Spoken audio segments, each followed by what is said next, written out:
উঠোনে আসতেই আবার সেই শব্দটা থেমে গেল। কিন্তু এবার আমি নিশ্চিত ছিলাম যে শব্দটা আমার মনের ভুল নয়।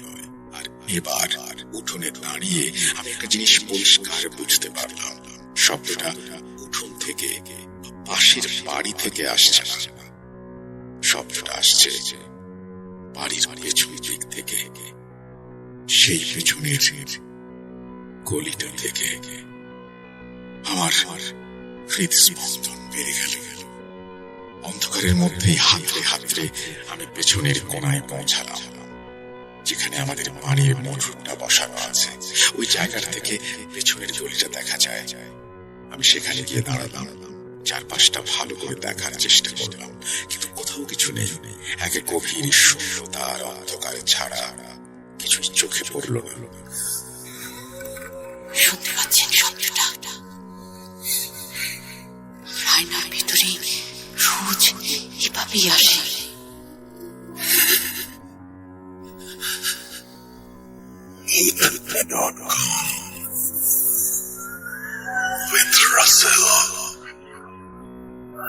Welcome back. আপনাদের সবাইকে স্বাগত জানাচ্ছি আমি রাসেল। আশা করছি আপনারা সবাই ভালো আছেন, ভালোর তলে আছেন। আমিও ভালো আছি আর ভালোর তলে আছি। নতুন একটা ঘটনায় যাব, যেভাবে লেখা আছে আমি সেভাবেই পড়ে শোনাচ্ছি। আমার নাম ফয়সাল। আমার জন্ম ও বেড়ে ওঠা বাংলাদেশের উত্তরাঞ্চলের বিভাগীয় শহর রংপুরে। যে ঘটনাটি আজ আমি আপনাদের শোনাতে যাচ্ছি সেটি 2013 সালের। ক্যালেন্ডারের পাতায় 3 তারিখ হয়তো অনেকের কাছে সাধারণ মনে হতে পারে, কিন্তু আমার জীবনের ইতিহাসে এই সময়টা এক দগদগে ক্ষত হয়ে আছে।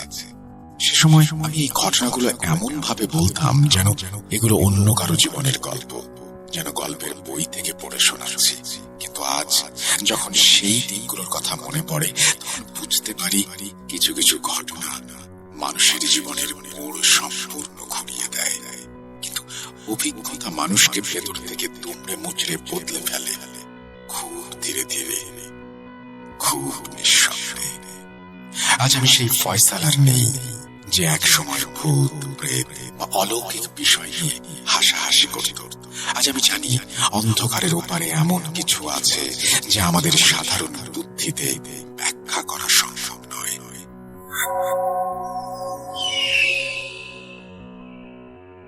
আমরা 2 ভাই ছিলাম। আমার বড় ভাই আমার চেয়ে বয়সে প্রায় 6 বছরের বড়। ভাইয়ার তখন বিয়ে হয়ে গেছে, সংসারে নতুন মানুষ। ভাইয়ের 2টি ফুটফুটে মেয়ে ছিল। বড় মেয়েটা তখন স্কুলে যাওয়া শুরু করেছে, আর ছোটটা একেবারে কোলের শিশু, সারাক্ষণ মায়ের কোলেই থাকতো। আমাদের পরিবার ছিল বেশ সাজানো গোছানো। আব্বু আর আমাদের সাথে থাকতেন। আব্বু সরকারি চাকরি থেকে অবসর নিয়েছেন বেশ কয়েক বছর হলো। সারা জীবন কড়া নিয়মের মধ্যে অফিস করার পর এখন তার অখণ্ড অবসর। দিনের বেশিরভাগ সময় তিনি আমাদের বাড়ির উঠোনে বা বারান্দায় মাদুরে বসে থাকতেন। চোখে চশমাটা নিচু করে খবরের কাগজের প্রতিটি অক্ষর খুঁটিয়ে পড়া ছিল তার নেশা। আর যখন কাগজ পড়া শেষ হতো, তখন তিনি চুপচাপ অপলক দৃষ্টিতে তাকিয়ে থাকতেন সামনের রাস্তার দিকে। হয়তো ফেলে আসা জীবনের হিসাব নিকাশ করতেন, অথবা শুধুই সময় কাটাতেন। অন্যদিকে আমার শরীরটা খুব একটা ভালো যেত না। বছরের পর বছর ধরে তিনি নানা অসুখে ভুগছিলেন। কখনো ব্লাড প্রেশার, কখনো সুগারের সমস্যা, আবার কখনো শ্বাসকষ্টের টানে রাতে ঘুমোতে না পারা। আমার এই অসুস্থতার কারণে সংসারের রান্না বান্না থেকে শুরু করে ঘর করার প্রায় সব কাজ ভাবিকেই সামলাতে হতো। ভাবি খুব দক্ষ হাতে সব দিক সামলে নিতেন। আমি তখন শুধু আমার পড়াশোনা শেষ করেছি, ছাত্র জীবন শেষ করে বেকারত্বের এক অদ্ভুত সময় পার করছি। অন্যে হয়ে চাকরি খুঁজছি, এখানে সিভি দিচ্ছি, ওখানে ইন্টারভিউ দিচ্ছি, কিন্তু ব্যাটে বলে মিলছে না। সত্যি বলতে দিনের বেশিরভাগ সময় আমি বাড়িতেই থাকতাম। শুয়ে বসে বা বন্ধুদের সাথে আড্ডা দিয়ে সময় কাটত আমার। আমাদের বাড়িটা ছিল শহরের এক সাধারণ মহল্লায়। এলাকাটা খুব যে ধনী বা অভিজাত ছিল তা নয়, আবার খুব গরিব এলাকাও নয়। মধ্যবিত্ত মানুষের বসবাস। বাড়ির সামনে একটা ছোট রাস্তা ছিল, সেখান দিয়ে সারাদিন রিক্সা, মোটর বাইক আর মানুষের যাতায়াত লেগেই থাকত। ফেরিওয়ালারা তাদের ভ্যানে সবজি, মাছ বা প্লাস্টিকের খেলনা নিয়ে হাঁকডাক করত। দুধওয়ালা এসে সাইকেলের বেল বাজাত। সব মিলিয়ে এলাকাটা ছিল বেশ চঞ্চল। কিন্তু আমাদের বাড়ির ঠিক পেছনের দিকটায় একটা অদ্ভুত পরিবেশ ছিল। সেখানে ছিল একটা সরু গলি, এতটাই সরু যে 5 ফুটের বেশি চওড়া হবে না। সেই গলিটা চলে গেছে আমাদের আর পাশের বাড়ির সীমানা প্রাচীরের মাঝখান দিয়ে। ওই গলি দিয়ে সাধারণত কেউ যাতায়াত করত না। দিনের বেলাতেও সেখানে একটা গা ছমছমে ভাব থাকত। মাঝে মাঝে হয়তো পাড়ার কোনো বাচ্চা ক্রিকেট খেলতে গিয়ে বল হারিয়ে ফেললে সেখানে মুখে দিত, অথবা কোনো ভবঘুরে বিড়ালকে প্রাচীর টপকে ওই গলি দিয়ে পালিয়ে যেতে দেখা যেত। এছাড়া ওই গলিতে মানুষের কোনো অস্তিত্ব ছিল না বললেই চলে। আমাদের বাড়িটা ছিল মূলত 2 অংশে বিভক্ত। সামনের অংশে ছিল ড্রয়িং রুম, আব্বুর শোবার ঘর আর ভাই ভাবির ঘর, আর পেছনের অংশে ছিল আমার থাকার ঘর, একটা স্টোর রুম আর পানির পাম্প বা মোটর বসানো। আমার ঘরটা ছিল একেবারে বাড়ির শেষ মাথায়, অর্থাৎ সরু গলির ঠিক দেয়াল ঘেঁষে। আবার ঘরের জানালা খুললেই চোখে পড়তো সেই পুরনো ইটের দেয়াল, আর দেয়ালের ওপর দিয়ে দেখা যেত এক ফালি আকাশ। দৃশ্যটা খুব মনোরম ছিল না, কিন্তু আমার ওই নির্জনতাই ভালো লাগতো। আমাদের বাড়িতে একটা বিষয় নিয়ে আব্বু মাঝে মাঝে কথা বলতেন। তিনি বলতেন যে একদিন নাকি পাশের বাড়ির এক আঙ্কেল তাকে জানিয়েছিলেন যে তিনি গভীর রাত্রে আমাদের পেছনের ওই সরু গলিতে কাউকে হেঁটে যেতে দেখেছেন। আঙ্কেল বলেছিলেন ওই ছায়াটার উচ্চতা ছিল অস্বাভাবিক রকমের লম্বা, এবং তার হাঁটার ভঙ্গি ছিল খুব অদ্ভুত, যেন মানুষের মতো নয়। আব্বু তখন এই গল্পটা করতেন, এবং যখন করতেন তখন নিজেই হাসতেন। তিনি ভাবতেন এটা হয়তো বয়স্ক মানুষের চোখের ভুল বা মনের ভ্রম। আমি আব্বুর সাথে তাল মিলিয়ে হাসতাম। আমি এগুলোকে নিছকই মহল্লার গুজব বা কুসংস্কার বলে উড়িয়ে দিতাম। সত্যি বলতে আমি তখন পর্যন্ত জিন, ভূত, প্রেতাত্মা বা ছায়ার অস্তিত্বে বিশ্বাসই করতাম না। আমার কাছে মনে হতো এগুলো শুধুই দুর্বল চিন্তের মানুষের কল্পনা, অথবা গল্পের বইয়ের উপাদান। একবার আমার এক পরিচিত বন্ধু খুব সিরিয়াস মুখে বলেছিল যে সে তার নিজের ঘরে অদ্ভুত কিছু দেখেছে। আমি তার মুখের উপরে হেসে দিয়েছিলাম। আমি তাকে বুঝিয়েছিলাম, শোনো, অন্ধকার আর ক্লান্ত মস্তিষ্ক মিলে মানুষকে অনেক কিছু দেখায় যা আসলে নেই। ও সব চোখের ভুল। আজ যখন সেই কথাগুলো মনে পড়ে তখন নিজের উপরেই করুণা হয়। মানুষ কতটা বোকা হলে অদেখা জগৎকে এত সহজে অস্বীকার করতে পারে। সেটা ছিল নভেম্বর মাস। রংপুরে নভেম্বরের দিকে শীতটা একটু ভালোই বোঝা যায়। অন্য এলাকার চেয়ে উত্তরবঙ্গের শীত আগে আসে এবং জেঁকে বসে। তবে সেই বছর শীতের ধরনটা ছিল একটু অন্যরকম। দিনের বেলা যখন কড়া রোদ উঠত তখন বেশ আরাম লাগতো, কিন্তু বিকেল গড়িয়ে সন্ধ্যা নামলেই বাতাসটা কেমন যেন ভারী হয়ে উঠত। সন্ধ্যার বাতাসে একটা অদ্ভুত শিরশিরানি অনুভূতি ছিল, যা হাড়ের ভেতর পর্যন্ত কাঁপিয়ে দিত। গাছের সবুজ পাতাগুলো যখন ঝরে পড়ত বা বাতাসে নড়ত তখন মনে হতো কেউ যেন ফিস ফিস করে কথা বলছে। রাতগুলো ছিল অস্বাভাবিক রকমের নিস্তব্ধ। অন্য সময়ের চেয়ে সেই নভেম্বরের রাতগুলোতে পৃথিবী যেন তাড়াতাড়ি ঘুমিয়ে পড়ত। যেদিন এই ঘটনাটা ঘটেছিল সেই দিনটা ছিল একেবারে সাধারণ একটা দিন। সারাদিনের কাজ শেষে রাতের খাবার খাওয়ার পর ড্রয়িং রুমে বসে কিছুক্ষণ টিভি দেখলে, তারপর যে যার মতো ঘুমানোর জন্য নিজেদের ঘরে চলে গেলাম। রাত তখন খুব বেশি হয়নি, হয়তো 11টা বা 11:30। চারপাশ নিস্তব্ধ হয়ে গেল।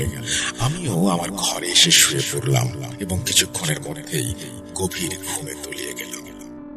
রাত ঠিক কটা বাজে বলতে পারবো না, তবে আনুমানিক 1টা বা 1:30টা হবে। হঠাৎ একটা ঠক ঠক শব্দে আমার ঘুম ভেঙে গেল। প্রথম কয়েক মুহূর্ত আমি বুঝতেই পারছিলাম না যে আমি স্বপ্ন দেখছি নাকি বাস্তবে শুনছি। শব্দটা ছিল খুব অদ্ভুত, যেন কেউ দেয়ালের গায়ে হাতুড়ি দিয়ে বা শক্ত কিছু দিয়ে পেড়ে ঢুকছে। একটা নির্দিষ্ট ছন্দে, নির্দিষ্ট বিরতিতে শব্দটা হচ্ছে। আমি বিছানার এপাশ ওপাশ করলাম, চোখ বন্ধ করে রাখার চেষ্টা করলাম, ভাবলাম হয়তো পাশের বাড়িতে কোনো মেরামতের কাজ চলছে, কিন্তু পর মুহূর্তেই আমার মস্তিষ্ক আমাকে মনে করিয়ে দিল রাত 1:30টার সময় কোন মিস্ত্রি কাজ করবে।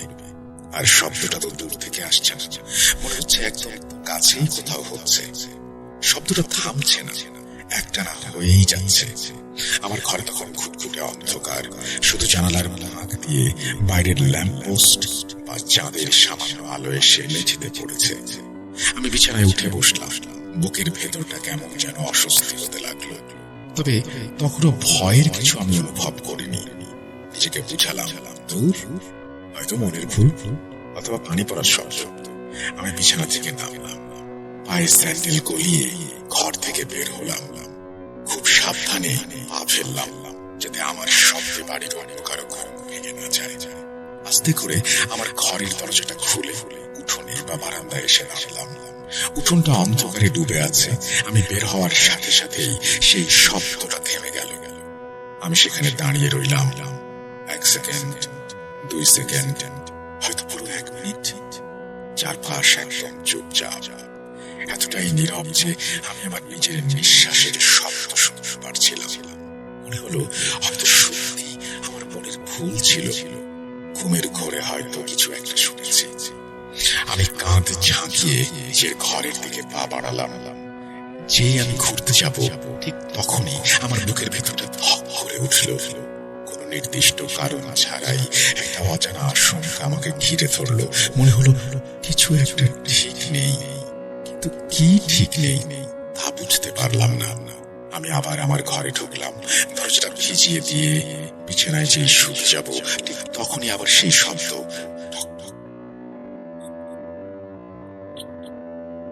এবার শব্দটা আগের চেয়েও স্পষ্ট। এবার আর সেটা পেরে ঢোকার মতো মনে হলো না। আজ এতদিন পরেও আমি সেই শব্দটাকে ঠিকভাবে ব্যাখ্যা করতে পারবো না। সেটা এমন একটা শব্দ ছিল যা কোনো নির্দিষ্ট দেয়াল বা মাটি থেকে আসছিল না। মনে হচ্ছিল শব্দটা বাতাসের সাথে মিশে আছে, যেন ঘরের প্রতিটি কণা থেকে একসাথে বেজে উঠছে। আমার ঘুম তখন পুরোপুরি উবে গেছে, বুকের ধড়ফড়ানিটা বেড়ে গেল। আমি আবার উঠে দাঁড়ালাম। এবার আমার বিরক্তি নয়, হালকা ভয় লাগলো। আমি আমার ঘর থেকে বের হলাম। উঠোনে আসতেই আবার সেই শব্দটা থেমে গেল। কিন্তু এবার আমি নিশ্চিত ছিলাম যে শব্দটা আমার মনের ভুল নয়। আর এবার উঠোনে দাঁড়িয়ে আমি একটা জিনিস পরিষ্কার বুঝতে পারলাম, শব্দটা উঠোন থেকে, পাশের বাড়ি থেকে আসছে না। শব্দটা আসছে বাড়ির পেছন দিক থেকে, সেই পেছনের গলিটা থেকে। আমার হৃদস্পন্দন বেড়ে গেল। অন্ধকারের মধ্যেই হাতড়ে হাতড়ে আমি পেছনের কোণায় পৌঁছালাম, যেখানে আমাদের পানির মোটরটা বসানো আছে। ওই জায়গাটা থেকে পেছনের গলিটা দেখা যায়। আমি সেখানে গিয়ে দাঁড়ালাম, চারপাশটা ভালো করে দেখার চেষ্টা করলাম, কিন্তু কোথাও কিছু নেই। এক গভীর শূন্যতা আর অন্ধকার ছাড়া কিছুই চোখে পড়ল না। সেই নিস্তব্ধতা এতটাই ভারী ছিল যে আমার কানের ভেতর ভোঁ ভোঁ শব্দ হতে লাগলো। তখন আমার মাথায় একটা ঝোঁক চাপলো। ভাবলাম দেয়াল টপকে বা পেছনের গেট দিয়ে একটু গলির ভেতরটা দেখে আসে, হয়তো অন্য পাশ দিয়ে কেউ শব্দ করছে। আমি সাহস সঞ্চয় করে এগিয়ে গেলাম এবং সেই সরু গলির ঠিক মাঝখানে গিয়ে দাঁড়ালাম। আর ঠিক তখনই সেই দৃশ্য আমার চোখের সামনে ভেসে উঠল, যা আজও আমার দুঃস্বপ্নে ফিরে আসে, আমাকে দাঁড়িয়ে বেড়ায়। আমার ঠিক কয়েক হাত সামনে অন্ধকারের মধ্যে একজন নারী দাঁড়িয়ে। আমি আজও নিশ্চিত করে বলতে পারবো না আমি তাকে কতক্ষণ দেখেছি। সেটা কি 1 সেকেন্ডের ভগ্নাংশ ছিল, নাকি অনন্তকাল ধরে আমি তাকিয়েছিলাম। কারণ সেই মুহূর্তটিতে সময়ের কোনো অস্তিত্ব ছিল না। তাকে দেখার সাথে সাথে আমার পায়ের নিচ থেকে মাটি যেন সরে গেল। সে নড়াচড়া করছিল না, কোনো শব্দ করছিল না। সে সেখানে আগে থেকেই ছিল। আমি ভুল করে তার রাজত্বে পা দিয়ে ফেলেছি। গলিটা ছিল খুব সরু, দুই পাশে উঁচু দেয়াল, ওপরে আকাশ দেখা যাচ্ছিল না। দেয়ালের স্যাঁতস্যাঁতে ভাব আর দীর্ঘদিনের জমে থাকা শ্যাওলার একটা পচা গন্ধ নাকে আসছিল। সেই গুমট অন্ধকারের মধ্যে সে দাঁড়িয়েছিল। তার উচ্চতা ছিল একেবারেই অস্বাভাবিক, এতটাই লম্বা যে মনে হচ্ছিল তার মাথাটা দেয়ালের উচ্চতা ছাড়িয়ে গেছে। আমি যখন তার মুখের দিকে তাকালাম, আমার সারা শরীর অবশ হয়ে গেল। হ্যাঁ, আপনারা ঠিকই শুনছেন, তার কোনো মুখ, নাক, ঠোঁট এসব ছিল না, কিন্তু সেই মুখমণ্ডলের মাঝে দুটো চোখ ছিল। একদম সোজাসুজি সে আমার দিকে তাকিয়ে। আমার মনে হলো চোখগুলো শুধু তাকিয়ে নেই, কিছু একটা ভাবছে, আমাকে মাপছে, আমাকে পড়ে ফেলছে। তার হাতগুলোর দিকে যখন আমার নজর পড়ল, আমি কসম করে বলছি আমার জ্ঞান হারানোর উপক্রম হলো। তার হাতগুলো ছিল পোড়া। ভয় আমার পুরো শরীর পাথর হয়ে গেল। আমি চাইছিলাম চিৎকার করতে, দৌড়ে পালাতে, কিন্তু আমার শরীর আমার কথা শুনছিল না। হৃৎপিণ্ডটা এত জোরে ধড়ফড় করছিল, মনে হচ্ছিল পাঁজর ভেঙে বেরিয়ে আসবে। এটা কি হ্যালুসিনেশন? আমি আমার মস্তিষ্ককে বোঝানোর চেষ্টা করলাম, অন্ধকারে ছায়া দেখছিস, কিন্তু আমি যতক্ষণে সব ভাবছিলাম সে এক চুলো নড়ল না। সে কেবল তাকিয়ে রইল। সেই মুহূর্তে পৃথিবীর সব শব্দ যেন মুছে গিয়েছিল। আমি শুধু আমার চোখের পাতা পড়ার শব্দ পাচ্ছিলাম। হঠাৎ বহু দূরে কোথাও একটা কুকুর ডেকে উঠল। পাঁচা রাতিম তাগিদ অনুভব করলাম। ভয় যখন চরমে পৌঁছায়, তখন মানুষের শরীর হয়তো শেষবারের মতো বাঁচার চেষ্টা করে। আমি সিদ্ধান্ত নিলাম আমি পেছন ফিরবো এবং দৌড় দেব। আমি এক ঝটকায় শরীরটা ঘোরালাম, আর ঘোরার সাথে সাথেই আমার কলিজাটা যেন ছিঁড়ে গেল। সেই নারী যে এক সেকেন্ড আগে আমার পেছনে ছিল, সে এখন আমার সামনে দাঁড়িয়ে। আমি যেদিকে দৌড়াবো বলে ঠিক করেছি, ঠিক সেই পথ আটকে সে দাঁড়িয়ে আছে। আমার মস্তিষ্ক এবার কাজ করা বন্ধ করে দিল। এ কি করে সম্ভব? সে কিভাবে এত দ্রুত এখানে এলো? নাকি সে নড়েই নেই? নাকি দুজন? হাজারটা প্রশ্ন আমার মাথায়। আমার শ্বাস প্রশ্বাস পাগলা ঘোড়ার মতো ছুটছে। সেই চরম মুহূর্তে আমার পরিবারের সবার কথা মনে পড়ল। আমি চোখ বন্ধ করে ফেললাম। আম্মুর রুগ্ন মুখটা, আব্বুর চশমা পরা গম্ভীর চেহারা, ভাইয়ের হাসি, ভাবির যত্ন, ছোট ভাইজিদের কলকাকুলি, সবকিছু চোখের সামনে ভেসে উঠল। মনে হলো আজই শেষ দিন। আমি প্রাণপণ চেষ্টা করলাম আসমানতে আসার। আমার ঠোঁট নড়ল, জিহ্বা নড়ল, কিন্তু গলা দিয়ে কোনো আওয়াজ বের হলো না। শুধু একটা গোঙানির মতো শব্দ। মনের ভেতরেই আমি আল্লাহকে ডাকতে লাগলাম। আয়াতুল কুরসি পড়ার চেষ্টা করলাম, কিন্তু ভয়ের চোটে সব আয়াত গুলিয়ে যাচ্ছে। আমার মনে হলো সে আমার দিকে এগিয়ে আসছে। চোখ বন্ধ থাকলেও আমি তার উপস্থিতি অনুভব করতে পারছিলাম। বাতাসের চাপ পরিবর্তন হয়ে গেল। মনে হলো গলিটা আরো শুরু হয়ে গেছে। অন্ধকারটা আরো গাঢ় হয়ে আমার গায়ের উপর চেপে বসেছে। আমার শরীর ঘামে ভিজে একাকার হয়ে গেছে। নভেম্বরের সেই কনকনে শীতেও ঘামগুলো বরফের মতো ঠান্ডা হয়ে আমার পিঠে বেয়ে গড়িয়ে পড়ছিল। আমার খুব ইচ্ছে হলো মাটিতে বসে পড়ি, লুটিয়ে পড়ি, যা হবার হবে। শুধু এই দৃশ্য আর দেখতে চাই না। হঠাৎ করে সব শান্ত। বাতাসের সেই ভারী চাপটা নেই, সেই পচা গন্ধটা নেই, সেই দম বন্ধ করা অনুভূতিটা নেই। আমি খুব ভয়ে ভয়ে চোখ খুললাম। গলিটা ফাঁকা, কেউ নেই। দেয়ালগুলো আগের মতোই দাঁড়িয়ে আছে।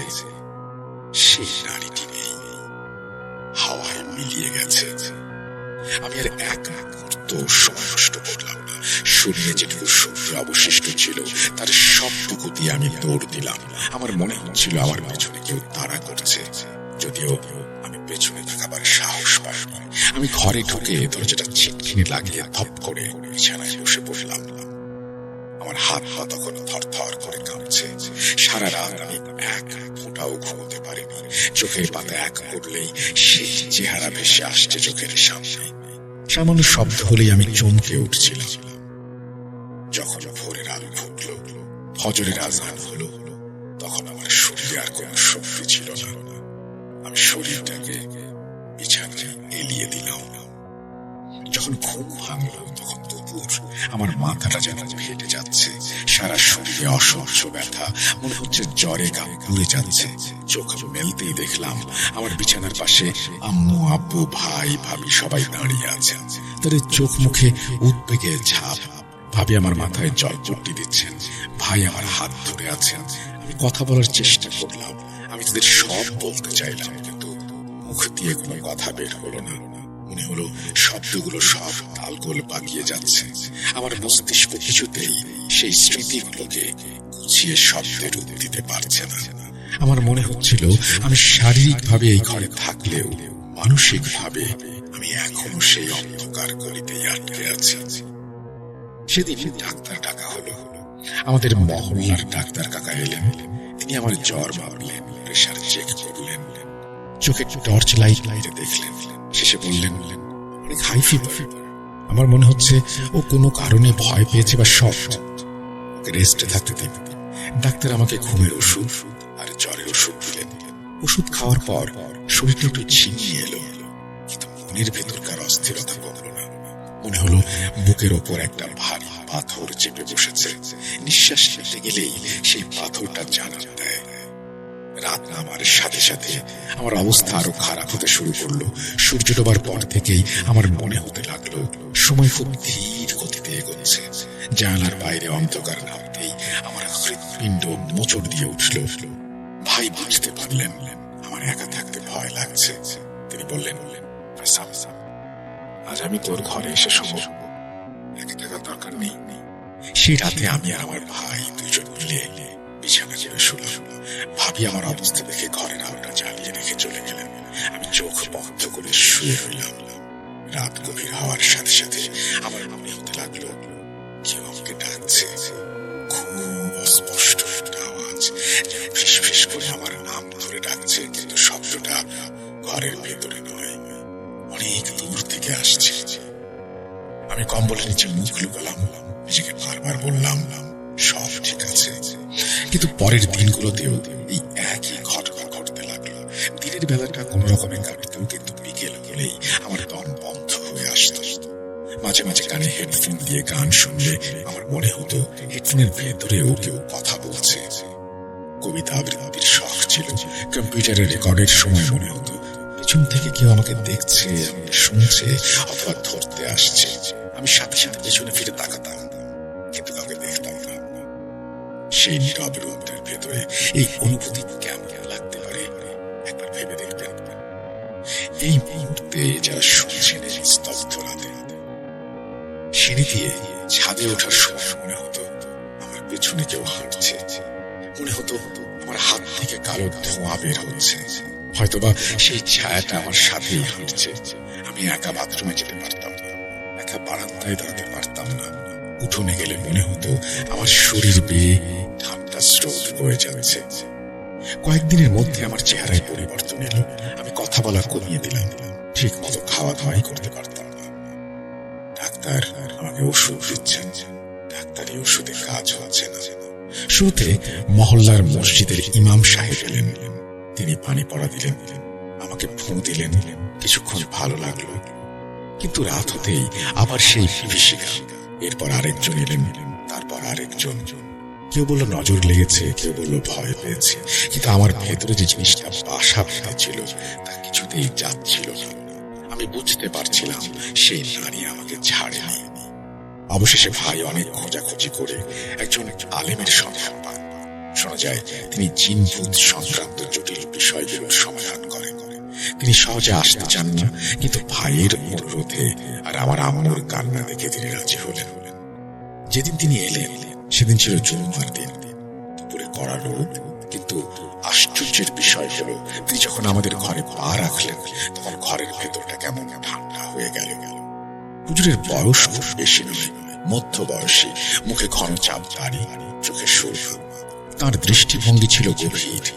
তিনি আমার দিকে তাকালেন মাত্র একবার, তারপর আব্বুকে বললেন, ছেলেটা একা নেই, ওর সাথে ছায়া আছে। এই কথা শুনে আমার বুকের ভেতরটা ধক করে উঠল। এতদিনে কেউ একজন আমার আসল সমস্যাটা ধরতে পেরেছেন। তিনি বললেন, মাগরিবের নামাজের পর কাজ শুরু করব। মাগরিবের আজান হলো, ঘরের সব আলো জ্বালিয়ে দেওয়া হলো, বাড়ির সবাই উঠোনে গোল হয়ে বসল, মাঝখানে আমাকে বসানো হলো। হুজুর আমার সামনে বসলেন। তিনি ধীরে ধীরে কোরআন তেলাওয়াত শুরু করলেন। প্রথম দিকে তার কণ্ঠস্বর ছিল স্বাভাবিক ও শান্ত, কিন্তু সময় যত গড়াতে লাগলো তার পড়ার গতি ও আওয়াজ বাড়তে লাগলো। আমি ঠিক তখনই আমার শরীরের ভেতরে এক অদ্ভুত প্রতিক্রিয়া বুঝতে পারলাম। মনে হলো আমার শরীরের রক্তগুলো উল্টো দিকে প্রবাহিত হচ্ছে। আমার বুকের ভেতর প্রচন্ড চাপ অনুভব করলাম। হঠাৎ আমার মুখ দিয়ে একটা অদ্ভুত আওয়াজ বেরিয়ে এলো। সেই আওয়াজ আমার নিজের ছিল না। এর পরের ঘটনা আমি আমার ভাবি, আব্বু তাদের কাছ থেকে শুনেছি। ওনাদের ভাষ্যমতে সেই মুহূর্তে আমার হাত পাগুলো মুচড়ে যেতে লাগলো, আঙুলগুলো বাঁকা হয়ে যাচ্ছিল।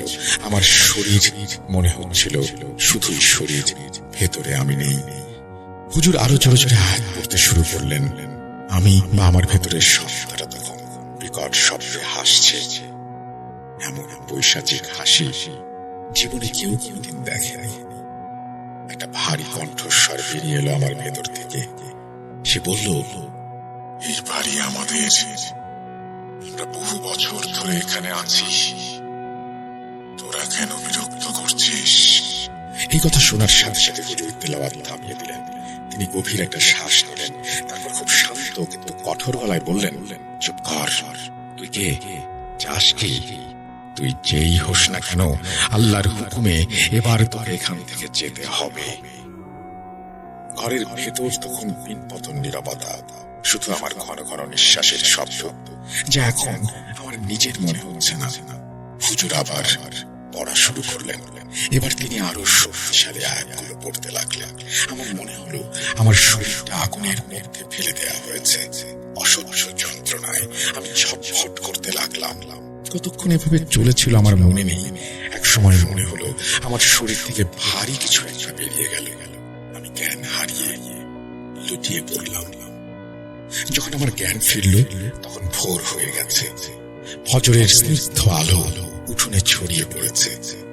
আমার শরীরটা খুব দুর্বল লাগছিল, যেন কেউ আমাকে মিটিয়ে হাড় করে ভেঙে দিয়েছে।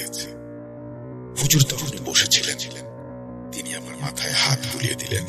আব্বুকে বললেন, ওরা এই বাড়িতে অনেক বছর ধরে ছিল, বিশেষ করে এই পেছনের দিকটায়।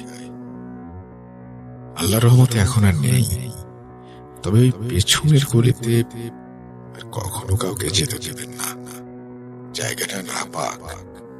সেদিনের পর থেকে আমি ধীরে ধীরে সুস্থ হয়ে উঠলাম।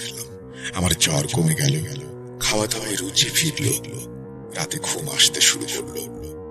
কিন্তু একটা জিনিস আমার জীবনে চিরতরে বদলে গেল। আমি আর কখনো কোনোদিন ওই পেছনের গলির দিকে পা বাড়াইনি। এমনকি ওই দিকের জানালাটাও আমি চিরকালের জন্য বন্ধ করে দিয়েছি। আজ যখন নভেম্বরে শীতের রাতে বাতাস জানালার কাছে শব্দ করে, আমার মনে হয় সেই নারী হয়তো পাশে দাঁড়িয়ে আছে। আমি জানি না সে কে ছিল, কেন আমাকে দেখা দিয়েছিল, তবে এতটুকু জানি কিছু কিছু জিনিস মানুষের চোখের আড়ালে থাকাই ভালো। একবার যদি সেগুলো চোখাচোখি হয়ে যায়, জীবন আগের মতো থাকবে না। এই ছিল আমার জীবনের সেই ভয়ঙ্কর অভিজ্ঞতা। আমি জানি হয়তো শুনতে অনেক সাধারণ লাগছে, কিন্তু যার সাথে ঘটে সেই বুঝতে পারে। আমি ফয়সাল, আল্লাহ হাফেজ। এই বলে ফয়সাল ওনার ঘটনা শেষ করেছেন। প্রিয় লিসেনার্স, আমি মোহাম্মদ সাবিত আলম এই ঘটনাটি কালেক্ট করেছি আপনাদের জন্য। আশা করছি আপনাদের ভালো লেগেছে। Thank you Sabit, thank you Faisal আমাদের সাথে ঘটনা শেয়ার করার জন্য। আপনারা সবাই জানেন বাংলাদেশের বিভিন্ন প্রান্ত থেকে সাবিত এবং সিফাত ঘটনা কালেক্ট করেন খুদ.com এর জন্য। আশা করছি যে এই ঘটনাটি আপনাদের ভালো লেগেছে। যদি ভালো লাগে অবশ্যই আপনারা জানাবেন। যদিও এখানে অনুভূতির কথাই বেশি, হঠাৎ করে কিছু ঘটছে না, কোনো হয়তো বড় ধরনের কোনো ঘটনাও এখানে নেই, কিন্তু সেই অনুভূতিটাই হয়তো আপনি শেয়ার করতে চেয়েছেন। আমি শেয়ার করলাম আপনাদের সাথে। কেমন লাগছে জানাবেন কমেন্ট সেকশনে। আমরা চলে যাব আমাদের পরবর্তী ঘটনায়।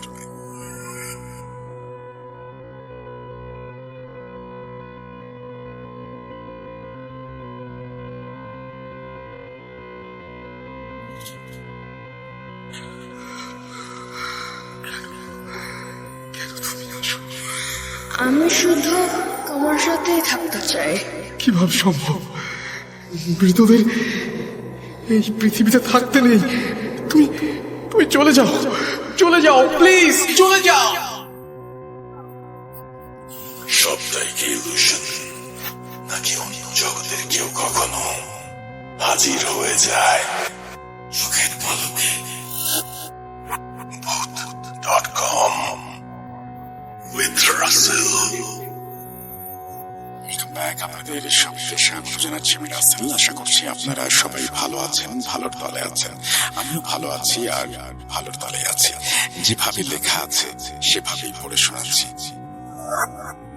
আসসালামু আলাইকুম রাসেল ভাই, আমি আশরাফুল ইসলাম অনিক। আমার বাসা ঝিনাইদহ জেলাতে। এক্সাক্ট ঠিকানাটা বলছি না, কারণ যদি ঘটনাটি সিলেক্ট হয় তখন এটা শুনে অনেকেরই উৎসুক আগ্রহ ভয়াবহতার কারণ হতে পারে। আশা করি আপনি ভালো আছেন, আমিও আলহামদুলিল্লাহ ভালো আছি। আমি যে ঘটনাটা বলতে যাচ্ছি সেটা আমার নিজের সাথেই ঘটে যাওয়া একটা সত্য ঘটনা, যেটা আমি নিজে এক্সপিরিয়েন্স করেছি। এর সাথে যুক্ত আছে আমার আরো কিছু বন্ধু সবুজ, হৃদয় এবং মামুন। ঘটনাটা 2019 সালের জানুয়ারি মাসের শেষের দিকে, শীতের শেষ পর্যায়ে ঘটে। তখন আমরা সদ্য ইউটিউবিং শুরু করেছি। আমাদের চ্যানেলের কন্টেন্ট ক্রিয়েটিং থেকে শুরু করে সব আমি নিজে করলাম। তখন মান সম্পন্ন, অর্থাৎ পাবলিক পছন্দ করবে এমন কন্টেন্ট আইডিয়ার অভাবে ভুগছিলাম। তখন আমি রেগুলার ভূত এফএম শুনতাম।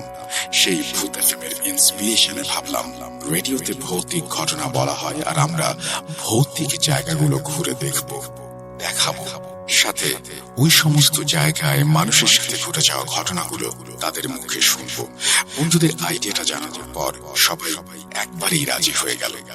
তখন এমন কোনো কন্টেন্ট ক্রিয়েটার আসলে ছিল না। আমরা ঠিক করলাম প্রথমে নিজের জেলাতে কিছু ভৌতিক জায়গা ঘুরে দেখবো, তারপর যদি তেমন রেসপন্স পাই তাহলে জেলার বাইরে আমরা পা বাড়াবো। তারপর মামুন একটা জায়গার আইডিয়া দিল, যেটা আমাদের এলাকা থেকে মোটামুটি 10 থেকে 12 কিলোমিটার দূরে। সেটা ছিল এক জমিদার বাড়ি, যেটা আনুমানিক 100 থেকে 150 বছর যাবত খালি পড়ে আছে। লোকমুখে শোনা যায় 100 বছর পূর্বে এই বাড়িতে ওই এলাকার তৎকালীন জমিদার থাকত, যারা পরে কোনো কারণে সেখান থেকে চলে যায়। সেই বাড়ির সামনে দিয়ে সন্ধ্যার পরে তো দূরের কথা, ভর দুপুরে কেউ একা যেতে পারে না। অনেক কথা শোনা যেত। কেউ বলতো বাচ্চার কান্নার আওয়াজ পায়, কেউ বলতো বাড়িতে হাঁটা চলার আওয়াজ পায়, কত কি। মামুনের কাছে জায়গার কথা শুনে ঠিক করলাম পরদিন দুপুরে আমরা সেই জায়গার উদ্দেশ্যে রওনা দেব। যেই ভাবা সেই কাজ। পরদিন ঠিক 2টার পর আমরা 4 জন একত্রিত হয়ে গাড়িতে চড়ে রওনা দিলাম সেই বাড়ির উদ্দেশ্যে। সেই বাড়ির সামনে গিয়ে পৌঁছালাম আনুমানিক 3:30 পর। বাড়িটার একটু বর্ণনা দেই। বাড়িটার মেইন দালানটা হলো দোতলা বিশিষ্ট। সেই বাড়ির সাথে লাগোয়া ছিল লম্বা একটা রুমের মতো একতলা বিশিষ্ট ঘর, যেটাতে হয়তো তাদের গরু ছাগল রাখত। বাড়ির পেছনের দিকে ছিল মানুষের চলাচলের রাস্তা। বাড়িটার একেবারে সোজা বরাবর কিছুটা দূরে ছিল তাদের রান্নাঘর এবং তার পাশে ছিল তাদের হয়তো তৎকালীন সময়ের বাথরুম। বাড়িটা পুরো 4 কোণা ভাবে সাজানো ছিল, যেমন এক মাথায় মেইন দালান, ডান পাশে গোয়াল ঘর, আরেক মাথায় রান্নাঘর, বাথরুম, বাম পাশে বেড়া, যা পরে এলাকাবাসীরা দেয়াল নির্মাণ করে পুরো বাড়িটাকে আটকে দিয়েছে। বাড়িতে ঢোকার কোনো রাস্তাই রাখেনি। ভালো কথা, ওই জমিদার বাড়ির পাশে একটা নতুন বাড়ি হয়েছে, যেখানে একটা পরিবার থাকে, কিন্তু পাশের বাড়ির পেছনের সাইডে জমিদার বাড়িটা, যার কারণে পাশাপাশি থাকলেও তারা ভুল করেও জমিদার বাড়ির দিকে আসে।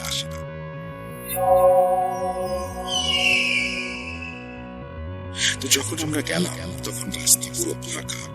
আমরা বাড়ির চারপাশে ঘোরাঘুরি শুরু করলাম। কোন দিক দিয়ে ঢুকবো সেটা ভাবছিলাম। শুধু যেই বাড়িটা হয়েছে সেই সাইডে যাচ্ছিলাম না, কারণ আমরা জানতাম নতুন বাড়িটার সাইড দিয়ে ঢোকার কোনো রাস্তা থাকবে না। এটা শিওর ছিলাম, কারণ কেউ জেনে বুঝে ওই বাড়িতে ঢোকার চেষ্টা করবে না। আমরা গোয়াল ঘরের সাইডে যেতেই দেখি গোয়াল ঘরের একটা জানালা ভাঙা, যেখান দিয়ে ইজিলি যে কেউ ঢুকতে পারবে। যখন ভাবলাম হয়তো কেউ এখানে আসা যাওয়া করে, তাই জায়গাটা এরকম করা, আমরা সাপ পাঁচ না ভেবে গোয়াল ঘরের ওই জানলা দিয়ে ঢুকে পড়লাম। ঢোকার সাথে সাথে গোয়াল ঘর থেকে কিছু বাদুড় উড়ে বাইরে চলে গেল। গোয়াল ঘরের অবস্থা দেখে বোঝা যাচ্ছিল এখানে কেউ মনে হয় কয়েক বছরেও ঢোকেনি। আমি পুরো গোয়াল ঘরে একটা জিনিস থেকে মুগ্ধ হচ্ছিলাম, দেয়ালে করা কারুকার্য। আমরা গোয়াল ঘরটা পার করলাম। আমি গোয়াল ঘর পার করেই উঠোনের মাঝখানে এসে দাঁড়িয়ে বাড়িটার চারদিকে একটা ফুটেজ নিচ্ছি। ঠিক তখনই আমার শরীরটা হঠাৎ করে ভার হয়ে গেল। মনে হচ্ছে আমার শরীরের ওজন হঠাৎ বেড়ে গেছে। আমি ভাবলাম সকালে ফুটবল প্র্যাকটিস করেছি, রেস্ট নেওয়ার কথা যখন, তখন এই জায়গায় আসলাম। হয়তো শরীর দুর্বল হওয়ার কারণে আমি এরকম ফিল করছি। একটা জিনিস বলে রাখি, আমি ছোট থাকতে হাফিজি মাদ্রাসায় পড়েছি এবং আমার একটা বড় সমস্যা ছিল, আমি জিনদের উপস্থিতি উপলব্ধি করতে পারতাম। অনেকভাবে অনেক জিন আমাকে দেখা দিয়েছে, অনেকভাবে ভয়ও দেখিয়েছে। সেগুলো নিয়ে অনেক ঘটনা আছে, অন্য কোনো দিন বলবো। তো আমি উঠোনের মাঝে দাঁড়িয়ে পুরো বাড়িটার ফুটেজ নিচ্ছিলাম, আর সবুজ মেইন দালানটার বাইরের দৃশ্যের ফুটেজ নিচ্ছিল ফোনের ক্যামেরা দিয়ে। মামুন রান্নাঘরের দিকটা দেখছিল। ঠিক তখনই হৃদয় গোয়াল ঘরের দরজার সামনে থেকে দাঁড়িয়ে আমাকে ডাক দিয়ে বলল, অনেক আমরা বের হই। কেন, কি হয়েছে? জায়গাটা ভালো লাগছে না, চল যাই রে। আরে পাগল, আসলাম মাত্র, দাঁড়া কয়েকটা শট নেই। মানুষের কাছে ঘটনা শুনে সেটার ফুটেজ নিয়ে তারপরে যাব। লাগবে না, কিছু করতে হবে না, তুই চল রে বাপ। আচ্ছা কি হয়েছে বলবি তো? তোরা সবাই যখন গোয়াল ঘর থেকে বের হলি, তখন আমি গোয়াল ঘরে ছিলাম, প্যান্টে বালু লেগেছিল, সেটা ঝাড়ছিলাম।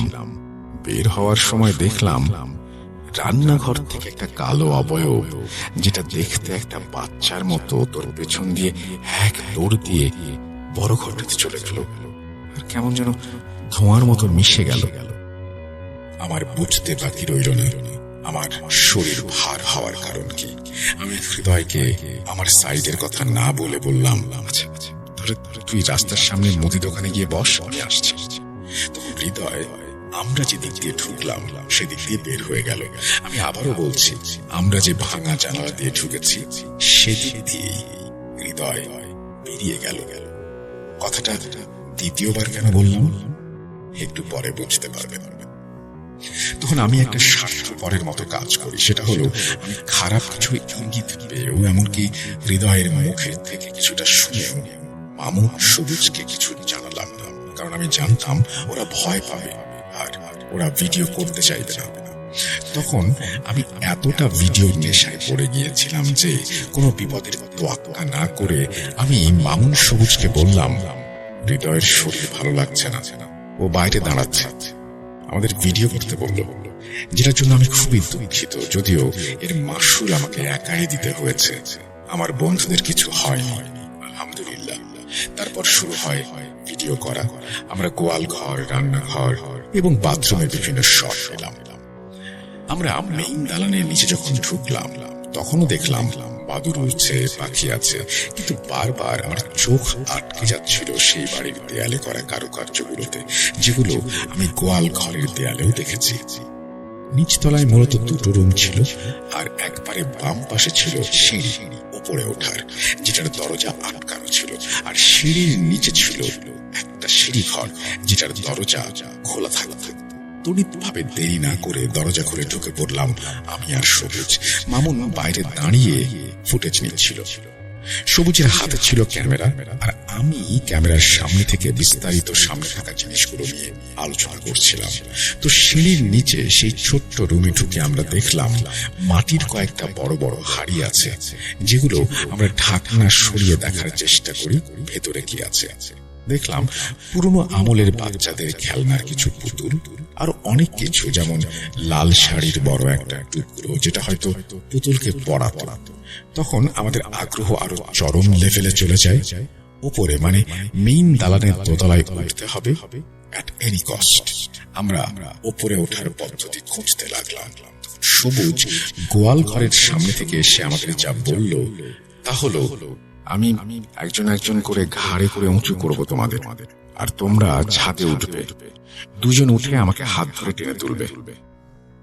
একটা কথা বলে রাখি, সবুজ আমাদের ভেতরে সবচেয়ে লম্বা ছিল, কিন্তু সমস্যা হলো আমাদের যেটা সবুজ বলল, আমরা উঠতে পারবো কিন্তু নামতে পারবো না, কারণ নিচে জঙ্গল এবং ওপর থেকে লাফ দেওয়াটা ঠিক হবে না, উচ্চতা অনেক বেশি। আমাদের আগ্রহ এত চরম পর্যায়ে ছিল যে আমি বললাম, আরে আগে তো উঠি, পরে নামার ব্যবস্থা করব। ঠিক তখনই জমিদার বাড়ির পাশে করা সেই নতুন বাড়ির ছাদে সেই বাড়ির মুরব্বি উঠে একটু সন্ধ্যা হওয়ার আগে আবহাওয়া উপভোগ করতে হয়তো উঠেছিলেন। জমিদার বাড়ি থেকে কিচিরমিচির আওয়াজ শুনে বাড়ির পেছনের দিকে আসে এবং আমাদের দেখে চিৎকার করে বলেন, এই তোরা কারা রে? জানের মায়া নেই তোদের? তখন আমি একটু মিথ্যার আশ্রয় নিলাম। আন্টি, আমরা ঢাকা থেকে এসেছি, পুরাতন জায়গাগুলো একটু ভিডিও করে দেখবো, আমরা সমস্যা নেই, বের হয়ে যাব। আমি কথা বলার পর দেখলাম আন্টি আর কোনো কথা না বলে চুপচাপ একটা কালো মুখ নিয়ে চলে গেলেন। আন্টি চলে যাওয়ার পর সবুজ পূর্বের প্ল্যান মতো আমাকে আর মামুনকে একে একে উঁচু করে উপরে উঠালো। পরে সবুজকে আমরা হাত ধরে টেনে তুলি। আমরা গোয়াল ঘরের ছাদ থেকে দোতলায় রেলিং টপকে উঠে গেলাম। দোতলাতে সেম নিচের মতো দুইটা রুম, আর একেবারে বাম পাশে সিঁড়ি, এটা দিয়ে নামা যায় নিচে। আমরা ওপরে ভিডিও ফুটেজ নিচ্ছিলাম, মামুন তার ফোন দিয়ে আর সবুজ ক্যামেরা দিয়ে, আর আমি আমার ফোন দিয়ে। সবাই দেয়ালের কারুকার্য আর দেয়াল থেকে বের হওয়া গাছের শিকড়ের ফুটেজ নিচ্ছি। তখনই আমাদের মনে হলো কেউ একজন আমার পেছন দিক থেকে দৌড়ে সিঁড়ির দিকে চলে গেল। আমি তৎক্ষণাৎ পেছনে তাকাই আর দেখি কেউ নেই। আমার ডান পাশে সবুজ আর বাম পাশে মামুন দাঁড়িয়েছিল, কিন্তু আমি স্পষ্ট বুঝতে পারছিলাম কেউ দৌড় মেরেছে। তো আমি সাত পাঁচ না ভেবে একাই সিঁড়িঘরের দিকে যাই এবং অন্ধকারের ভেতর ফোনের ফ্ল্যাশ লাইট জ্বালিয়ে কিছু দেখার ব্যর্থ চেষ্টা করি। পরে সব ফুটেজ নেওয়া শেষ হতে হতে তখন অলরেডি মাগরিবের সময় পার হয়ে গেছে। আমরা বের হওয়ার সিদ্ধান্ত নেই। অবাক করা ব্যাপার তখনই ঘটে।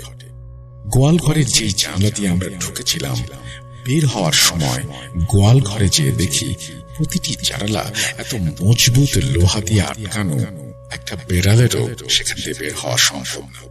শুধু একটা জানালা, ওইখানে থাকা প্রতিটি জানালা একই রকম অবস্থায়। আমরা বের হওয়ার জন্য রাস্তা খুঁজে পাচ্ছিলাম না। পুরো গোয়াল ঘর তন্ন তন্ন করে খুঁজেও আমাদের হাতটা বের করার মতো কোনো সিচুয়েশন আমরা গোয়াল ঘরে পেলাম না। আমরা ফোন দিলাম হৃদয়কে আর বললাম, তুই যেদিক দিয়ে বের হয়েছিলি সেই রাস্তাটা দেখিয়ে দিয়ে যেত। তখন হৃদয় একটা হাসি মাখা মুখ নিয়ে আসে যে আমরা বের হতে পারছি না। এবার হৃদয় এসে যখন দেখতে গেল সে কোন দিক দিয়ে বের হয়েছে, এসে হাত ঢোকার মতো একটা জানালাও সে দেখাতে পারলো না। এবার আমরা কিছুটা ভয় পাই আর ভাবতে থাকি আমাদের বের হওয়া হবে কিভাবে। পরে আমরা উঁচু প্রাচীর টপকে বের হই সেই সবুজের ঘাড়ে পা দিয়ে, এবং শেষমেশ আমরা সবুজকে হাত ধরে টেনে তুলি। ভিডিওর পরে সব ঠিকঠাক ছিল 3 থেকে 5 দিনের মতো। পরে শীতের রাতে আমাদের এক সিনিয়র ভাই রকি, ওনার সাথে এক জায়গায় ব্যাডমিন্টন খেলতে যাই। আস্তে আস্তে রীতিমতো রাত 1টার বেশি বেজে যায়। তো আসার সময় আমাদের বাজারের থেকে দুইজনকে দুই দিকে রাস্তা ধরতে হবে। রকি ভাই যাবে ডান দিকে, আমাকে যেতে হবে বামে। প্রায় 1 কিলোমিটার পর্যন্ত রাস্তা হেঁটে পাড়ি দিতে হবে, কারণ রাত 1:30টা কোনো গাড়ি পাওয়া যাবে না। আর যেই রাস্তাটা আমি পাড়ি দেব সেটা ছিল মহাসড়ক। আর বাজার থেকে আমাদের বাসায় যেতে হলে রাস্তার পাশে দুটো ভয়ানক জায়গা পড়ে। গরু ছাগল জবাই দেওয়ার একটা জায়গা, যেটাকে আমরা গরু কাটা বলি, একটি কবরস্থান। আমি প্রায় রাত 11টা থেকে 12টার ভেতর চলাচল করতাম, কিন্তু এত রাতে অত বেশি চলাচল করা হয়নি। ভয় লাগছিল, কিন্তু সেই ভয়কে নিচের ওপর জেঁকে বসতে পারছিলাম না। 1 প্যাকেট নাটি বিস্কিট কিনলাম এবং 2 কানে হেডফোন লাগিয়ে ফুল ভলিউমে গান ছেড়ে দিয়ে ফোনে ফ্ল্যাশ লাইট জ্বালিয়ে হাঁটা শুরু করলাম। কিছু দূর যাওয়ার পর ঠিক গরু কাটার সেই জায়গা বরাবর আসার পরেই আমার কানে কেমন যেন কিছু একটা চলার পায়ের আওয়াজ শুনতে পেলাম।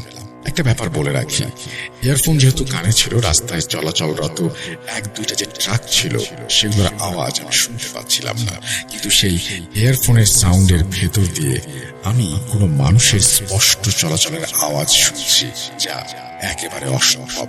বুঝতে বাকি রইল না আমার হাতে বিস্কিট আছে, হয়তো কোনো পিশাচ আমার পেছনে লেগেছে। আমি দুইটা বিস্কিট রাস্তায় ফেলে আবার হাঁটা শুরু করলাম। খুব পেছনে তাকাতে ইচ্ছে করছিল, একবার ভাবছিলাম পেছনে তাকাবো, কিন্তু যেহেতু এসব জিনিস সম্পর্কে টুকটাক ধারণা আছে, জানতাম পেছনে তাকালে বিপদ বাড়বে, তাই সোজা হাঁটতে শুরু করলাম। একটা বাস বা একটা ট্রাক আসবে আর ওইটার লাইটের আলোতে আমি আন্দাজ করতে পারবো পেছনে কিছু আছে কিনা, কারণ পেছন থেকে বাস আসলে আপনারা যদি দাঁড়িয়ে থাকেন তাহলে তার ছায়া সামনে পড়বে। বলতে না বলতেই হঠাৎ বুঝতে পারছিলাম পেছন থেকে একটা ট্রাক আসছে। ভালো করে লাইটের আলোতে দেখলাম কেউ নেই। এবার আমার ভয়ের মাত্রা ধীরে ধীরে বাড়তে শুরু করলো। আমি হাঁটার গতি বাড়াতে শুরু করলাম, কিন্তু তখনও আমার ইয়ারফোনের আওয়াজ ভেদ করে কোনো কিছু চলাচলের আওয়াজ শুনছিলাম। কবরস্থান পর্যন্ত হেঁটে আসার পর আল্লাহর নাম নিয়ে ভোঁ দৌড় দিলাম বাসার উদ্দেশ্যে। যদিও হেঁটে যেতে সময় লাগে 4 থেকে 5 মিনিট, কিন্তু আমি এই মেন্টাল টর্চার আর সহ্য করতে পারছিলাম না। দৌড় দিলাম। বাসায় কাউকে কোনো কিছু না জানিয়ে চুপচাপ খেয়ে শুয়ে পড়ি। তখন আমার সাথে আমার ফুফাতো ভাইয়ের ছেলে ঘুমাতো, ওর নাম ছিল সামিট। সেই রাতের পর আমার সব সময় মনে হতো কেউ আমাকে দেখছে, নতুবা কেউ আমাকে ফলো করছে, নতুবা কেউ হয়তো লুকিয়ে আমার কথা শুনছে।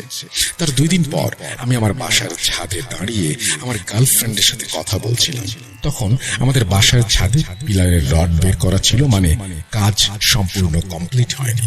কথা বলতে বলতে হঠাৎ যেই রডগুলো বের হয়েছিল সেই রডগুলো বাতাস হলে যেমন কোনো কিছু নড়াচড়া করে তেমনি ভাবে নড়াচড়া করছিল। কিন্তু অবাক করা বিষয়, আমার বাসার পেছনে নারকেল গাছ, মেহগনি গাছ স্থির দাঁড়িয়ে। আমি যেমন স্পষ্ট ভয় পাই, অপর প্রান্তে আমার গার্লফ্রেন্ডও ভয় পায় আর আমাকে বারবার নিচে নামতে বলে, কিন্তু আমি একটু সাহস করে বলি, যদি এই জায়গায় আমি বাদে অন্য কোনো অশরীর থাকে তাহলে সেজন্য আমাকে জানান দেয়, আমি কোনো ক্ষতি করতে আসিনি আপনাদের। তখন 2-3 সেকেন্ডের জন্য রডগুলোর নড়াচড়া কমে গেল আর তীব্র বিকট আওয়াজে রড আবার নড়াচড়া শুরু করলো। এই ঘটনার পুরো সময়টা আমার গার্লফ্রেন্ড আমার ফোন কলের লাইনে ছিল এবং সে নিজেও সব শুনতে পেয়েছিল।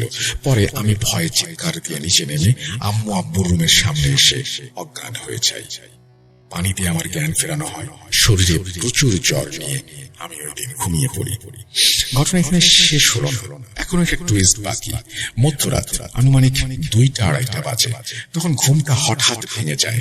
চোখ খুলেছি, কিন্তু হাত পা নাড়াতে পারছি না, মুখ নাড়াতে পারছি না, শরীরে কোনো অনুভূতি নেই।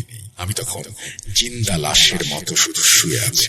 ঠিক তখনই দেখলাম আমার রুমের দরজা লাগানো, তবুও সেই দরজার ভেতর দিয়ে একটা ছোট বাচ্চা, কালো জামা পরা, চেহারা বোঝা যাচ্ছে না, কিন্তু সে আলতো পায়ে আমার দিকে হেঁটে আসছে। আমি ভয়ে ঘেমে একাকার হয়ে গেলাম। চোখ দিয়ে অনবরত পানি পড়ছে, মনে হচ্ছিল আজই হয়তো আমার শেষ দিন। মায়ের মুখটা চোখের সামনে ভাসছিল আর ভাবছিলাম মাকে ছেড়ে চলে যেতে হবে আমার। ঠিক তখনই বাচ্চা মেয়েটা আমার কানের কাছে তার মুখ নিয়ে আসলো। আমি চোখ বন্ধ করে ফেলি। সে আমার কানের কাছে এসে বলল, তুই কিভাবে বাঁচিস আমি দেখব। এই বলে সে আবার বন্ধ দরজা ভেদ করে চলে গেল। আমি আল্লাহ বলে চিৎকার দিয়ে উঠলাম আর আম্মু চলে আসলেন। আমার রুমে এসে আমাকে দেখে আম্মু ভয় পেয়ে যান। আমি ঘেমে পুরো গোসল করে ফেলেছি। ঘুম ভাঙে আমার যখন সকালে, তখন আমি পুরোটা সুস্থ, কিন্তু খুব ভারী মনে হচ্ছিল নিজেকে। আমি ঘুম থেকে ওঠার পরে দেখলাম আম্মু কোথাও যাওয়ার প্রস্তুতি নিচ্ছে। আম্মু, কোথায় যাও? যাবো এক জায়গায়, তুই যাবি আমার সাথে। এখন কেমন লাগে তোর? শরীরটা ভার হয়ে আছে, মনে হচ্ছে কেউ শিকল গলায় ঝুলিয়ে দিয়েছে, কেমন যেন মাথাটা চিনচিন ব্যথা করছে। আচ্ছা আচ্ছা, চল চল, রেডি হয়ে নে। না, আমি কোনো কবিরাজের কাছে যাব না। আম্মু কিন্তু একবারের জন্য উল্লেখ করে নাই তিনি কোথায় যাবেন। আরো একটা মজার ব্যাপার, আমি না বলার পর আমি মনে মনে ভাবছিলাম আমি না বললাম কেন। আমি যাব, কিন্তু পরক্ষণেই মনের ভেতরে একটা অজানা কিছু বলে উঠল, তুই যাবি না। আমি কিছুক্ষণ চুপ থেকে অনেকটা শরীরের সব শক্তি খাটিয়ে বললাম, আমি রেডি হচ্ছি। তখন আমাকে একজন কবিরাজের কাছে নিয়ে যাওয়া হলো। আমাদের জেলায় উনি খুবই পরিচিত একজন মুখ, সবাই চেনেন। তো ওনার কাছে যাওয়ার আগ পর্যন্ত আমার মস্তিষ্ক আমার শরীরের সাথে যে কতটা যুদ্ধ করেছে, ওনার বাসা পর্যন্ত যেতে সেটা আমি টের পেয়েছি। কিছুটা ধারণা দেই, মনে হচ্ছিল আমার পা কেউ টেনে ধরে আছে, ফেলতে কষ্ট হচ্ছিল, শরীরের সব শক্তি চলে যাচ্ছিল। চোখ খোলা ছিল, কিন্তু সামনে সবকিছু ঝাপসা দেখছিলাম। ব্রেইন দিয়ে কোনো কিছু ধরতে পারছিলাম না। অনেকটা নিজের সাথে যুদ্ধ করে ওনার বাড়ি পর্যন্ত পৌঁছালাম। কবিরাজ শুধু আমাকে এক পলক দেখলেন আর বললেন, বসো। আমি বসলাম। উনি বললেন, কি সমস্যা? চোখে ঝাপসা দেখছি, মাথা প্রচুর ব্যথা করছে, শরীর ভার হয়ে আছে। দূর, তোমাকে জিজ্ঞেস করেছি। আমি একটু অবাক হয়ে ঘাড় ঘুরিয়ে আশেপাশে তাকালাম। কই, কেউ তো নেই। আমার দিকে ইশারা করে বলল, আরে তোমাকেই বলছি, মানে তোমার ভেতরে যে আছে তাকে। তাও কিছু বুঝলাম না। তারপর কবিরাজ কিছু একটা করে আমার গায়ে ফু দিলেন। আমার চোখ তখন বন্ধ হয়ে গিয়েছিল। তারপর উনি আমার ডান হাতের কানি আঙুলের নখের মাথায় চাপ দিলেন, আর আমি সাথে সাথে হাত ছাড়িয়ে ওনার মাথায় একটা ঘুষি, যার দাগ আজও তার মাথায় আছে।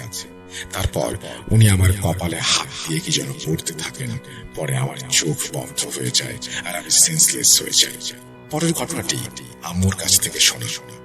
আম্মু যেভাবে বলেছেন সেভাবেই বলছি। তুই অজ্ঞান হয়ে যাওয়ার পর কবিরাজ তোকে বসালো দেয়ালের দিকে হেলান দিয়ে। তারপর তোকে বলল চোখ খুলতে। তুই চোখ খুলতে চাসনি।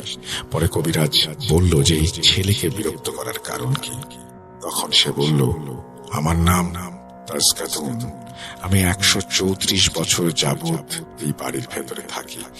ওই বাড়িতে একটা মেয়ে অসুখ হয়ে মারা যায়, তারপর ওই বাড়ি থেকে সবাই চলে যায়। তখন থেকেই আমি ওই ছোট্ট বাচ্চার রূপ ধরে ওইখানে থাকি।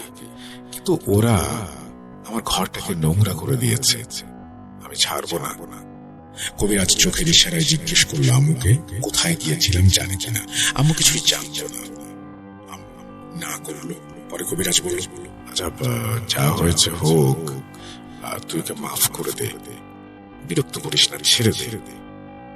আমি চলে যাবো, তবে ওকে একটা শিক্ষা দিয়ে যাবো। ওকে মেরে ফেললেও শিক্ষা হবে।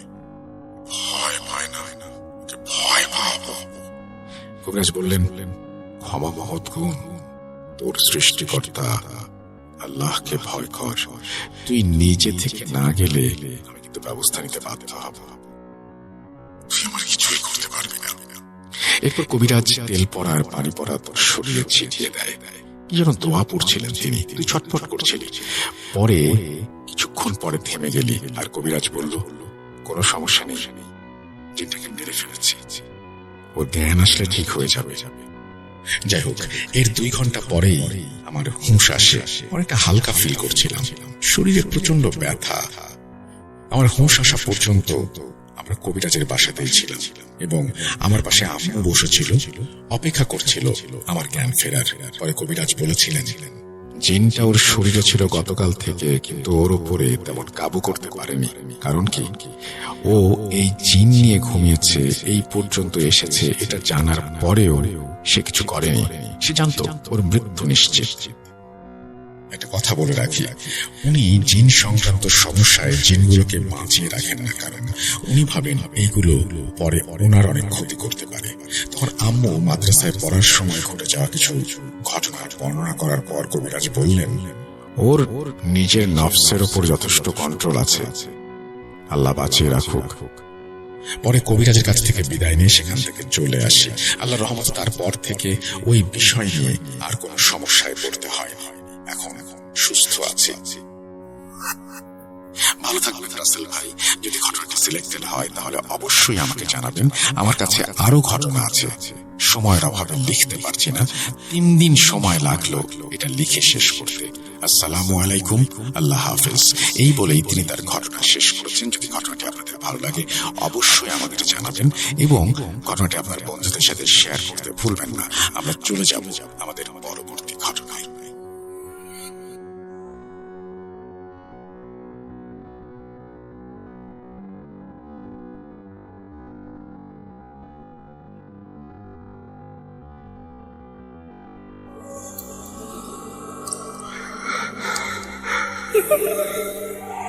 লুকোচুরি খেলবে? লুকোচুরি? তুমি লুকাও, আমি ঠিকই তোমাকে খুঁজে পাবো।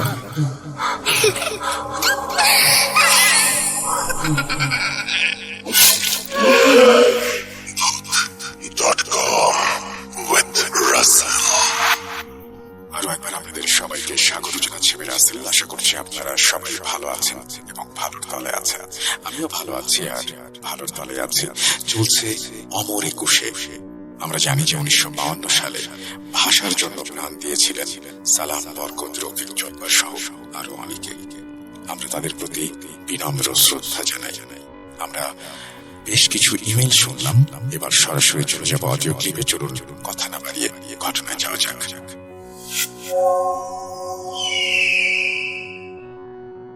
আসসালামু আলাইকুম রাসেল ভাই ও প্রিয় লিসেনার্স, আমি মোহাম্মদ সিফাত আলম আপনাদের সাথে নতুন একটি ঘটনা শেয়ার করার জন্য হাজির হয়েছি। আজকের ঘটনাটি আমার সাথে যিনি শেয়ার করেছেন তিনি আমার বেশ পরিচিত একজন। উনি বর্তমানে আমার প্রতিবেশী বলা যেতে পারে। আমি যখন চট্টগ্রাম থাকতাম তখন উনি আমাদের আশেপাশে একটা মেসে থাকতেন। সেই সূত্রে ওনার সাথে আমার পরিচয় হয়েছিল। আমি তার ঘটনাটি সরাসরি তার ভাষায় বলার চেষ্টা করছি।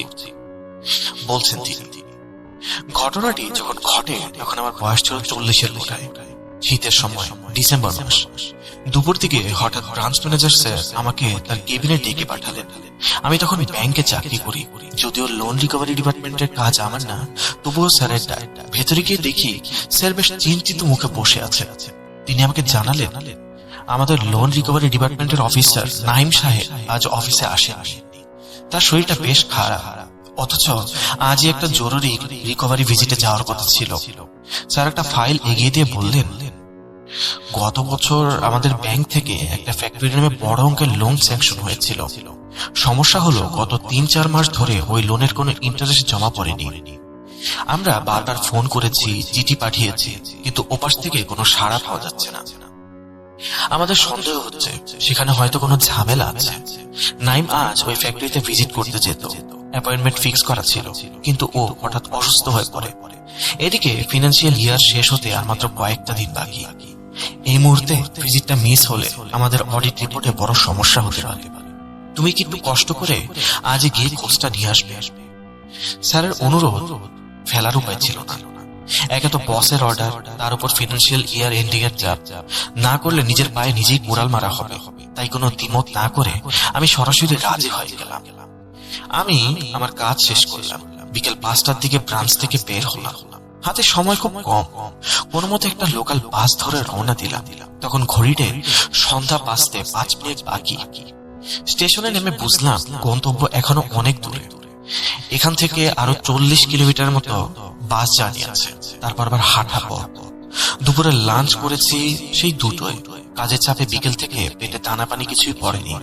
খিদের চোটে পেট তখন মোচড় দিচ্ছে। স্টেশনের পাশেই একটা ছোট টং দোকান দেখে দাঁড়িয়ে পড়লাম। এক প্লেট ডিম টোস্ট আর এক কাপ ধোয়া চা খেয়ে একটা সিগারেট ধরিয়ে বাস স্ট্যান্ডের দিকে হাঁটতে শুরু করলাম। বাসে উঠে জানালার পাশের সিটটা পেলাম না, মেজাজটা খারাপ হয়ে গেল। বসলাম মাঝখানে একটা সারিতে। আমার পাশে যিনি বসেছিলেন তিনি স্থানীয় এক ভদ্রলোক। ভদ্রলোকের বয়স 50-এর কাছাকাছি হবে। চোখে বেশ মোটা একটা চশমার ফ্রেম। কথায় কথায় জানলাম তিনি একটি প্রাইমারি স্কুলের শিক্ষক। এখানে আমি তাকে ফ্যাক্টরির লোকেশনটা জিজ্ঞাসা করলাম। তিনি বললেন, বাস যেখানে আপনাকে নামাবে সেখান থেকে ফ্যাক্টরি পর্যন্ত পায়ে হেঁটে যেতে আরো প্রায় 20 মিনিট লাগবে। রাস্তাটা ভাই খুব একটা ভালো না, একটু সাবধানে যাবে। বাস থেকে নামার পর ভদ্রলোক আমার সাথে বাস স্ট্যান্ডে কিছুক্ষণ দাঁড়িয়েছিলেন। তার হাবভাবটা আমার কাছে কেমন যেন অদ্ভুত লাগছিল। তিনি বারবার আমার দিকে এমন ভাবে তাকাচ্ছিলেন যেন কিছু বলতে চান, কিন্তু সংকোচে বলতে পারছেন না। আমি আর থাকতে না পেরে জিজ্ঞাসা করলাম, ভাই সাহেব, কিছু কি বলতে চান? কোনো সমস্যা? ভদ্রলোক ইতস্তত করে এদিক ওদিকে তাকালেন, তারপর গলা নামিয়ে বললেন, দেখুন, আপনি বাইরের মানুষ, তাই বলছি। এই ফ্যাক্টরিটা নিয়ে এলাকার অনেক কথা চালু আছে। কিছুদিন আগে ওখানে খুব বড় একটা ঝামেলা হয়েছিল। ফ্যাক্টরিটা 2 পার্টনার মিলে চালাতো, কিন্তু মাস কয়েক আগে কোন একটা বিষয় নিয়ে 2 পার্টনারের মধ্যে ভয়াবহ ঝগড়া হয়। শুনেছি ঝগড়াটা হাতাহাতি পর্যন্ত পৌঁছে গিয়েছিল। এদের মধ্যে একজন পার্টনারের অতীত রেকর্ড খুব একটা ভালো ছিল না। কয়েক বছর আগেও সে এলাকার কুখ্যাত সন্ত্রাসী ছিল। চাঁদাবাজি, মারামারি এসবই ছিল তার নিত্যদিনের কাজ। পরে ভুল পাল্টে ব্যবসায়ী সেজে বসেছে। কিন্তু অদ্ভুত ব্যাপার হলো, ওই ঝগড়ার পর থেকে দ্বিতীয় পার্টনারকে আর কখনো দেখা যায়নি। সন্ত্রাসী পার্টনারটা বলে তার বন্ধু নাকি ব্যবসা ছেড়ে বিদেশে চলে গিয়েছে, কিন্তু গ্রামের মানুষের সন্দেহ অন্য জায়গায়। অনেকে বলে ওই রাতে ফ্যাক্টরির ভেতর থেকে অদ্ভুত সব আওয়াজ আসছিল। ভদ্রলোকের কথা শুনে আমার বুকের ভেতরটা একটু ছেদ করে উঠল। একে তো অচেনা জায়গা, তারপর রাতও বাড়ছে। আমি ভাবলাম যত দ্রুত সম্ভব কাজটা শেষ করে ফিরতে হবে। বাস কন্ডাক্টরের কাছে আগেই জেনে নিয়েছিলাম ফেরার শেষ বাস কয়টার দিকে।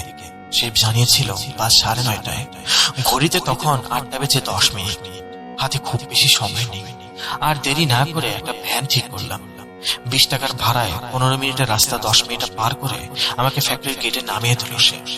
ফ্যাক্টরিটা বেশ নির্জন জায়গায়, চারপাশে বড় বড় গাছপালা, জনবসতি খুব একটা নেই। গেট দিয়ে ঢুকে ম্যানেজারের খোঁজ করলাম। মালিক নেই, তবে ম্যানেজার সাহেব ছিলেন। আমি আমার ভিজিটিং কার্ড দিয়ে ব্যাংকের লোনের ব্যাপারে কথা বললাম, কিন্তু অবাক করার বিষয় হলো ম্যানেজার সাহেব কোনো ঝামেলা করলেন না। উল্টো আমাকে বসিয়ে চা খাওয়ালেন এবং বকেয়া 3 মাসের কিস্তি পুরো টাকাটা ক্যাশ আকারে আমার হাতে বুঝিয়ে দিলেন। আমি তো মনে মনে হাফ ছেড়ে বাঁচলাম। ভেবেছিলাম না জানি কত ঝামেলা পোহাতে হবে, কিন্তু কাজটা এত সহজে হয়ে যাবে তা ভাবিনি। টাকাটা ব্যাগে ভরে রসিদ নিয়ে যখন ফ্যাক্টরি থেকে বের হলাম, তখন রাত 15টা বেজে গেছে। হাতে সময় খুব কম। 9:30টার শেষের বাসটা ধরতেই হবে। ফিরতে পথে কোনো ভ্যান বা রিক্সা পেলাম। অগত্যা পায়ে হেঁটেই বাস স্ট্যান্ডের দিকে রওনা দিলাম। রাস্তাটা মাটির দুপাশে ঘন জঙ্গল আর বড় বড় গাছ, জনমানবহীন পথ। আমি দ্রুত পায়ে হাঁটছি। কিছু দূর আসার পর হঠাৎ করে আবহাওয়া বদলাতে শুরু করলো। এতক্ষণ আকাশ পরিষ্কার ছিল, কিন্তু আচমকা কোথা থেকে কালো মেঘ এসে আকাশ ঢেকে ফেলল। সনসন করে বাতাস বইতে শুরু করলো। বাতাসের তোড়ে রাস্তার 2 পাশের গাছগুলোর ডানে বায়ে দুলতে লাগলো। মনে হচ্ছে প্রকৃতি যেন এক অমঙ্গলের ইঙ্গিত দিচ্ছে। হঠাৎ বিকট শব্দে বাজ পড়ল, আর সাথে সাথে রাস্তার ল্যাম্পপোস্টের আলোগুলো দপ করে নিভে গেল। লোডশেডিং।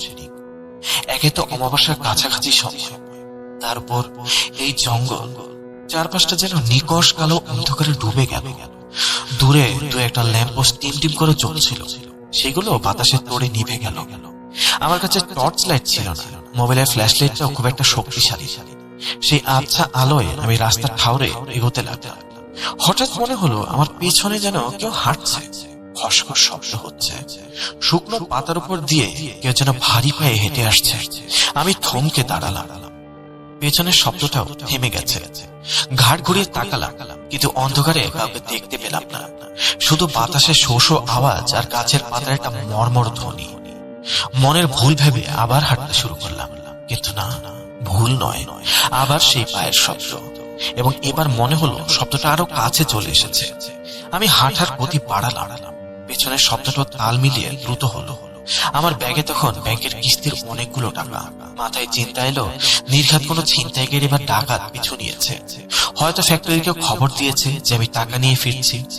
এই ভেবে আমি ব্যাগটা বুকের সাথে শক্ত করে চেপে ধরলাম এবং প্রায় দৌড়ানোর ভঙ্গিতে হাঁটতে লাগলাম। আরো কিছু দূর যাওয়ার পর হঠাৎ সামনের দিকে আমার চোখ আটকে গেল। মনে হলো আমার থেকে 20-30 হাত দূরের মাঝখানে, রাস্তার মাঝখানে কেউ একজন দাঁড়িয়ে আছে, অন্ধকারের মধ্যে একটা ছায়ার মতো অবয়ব।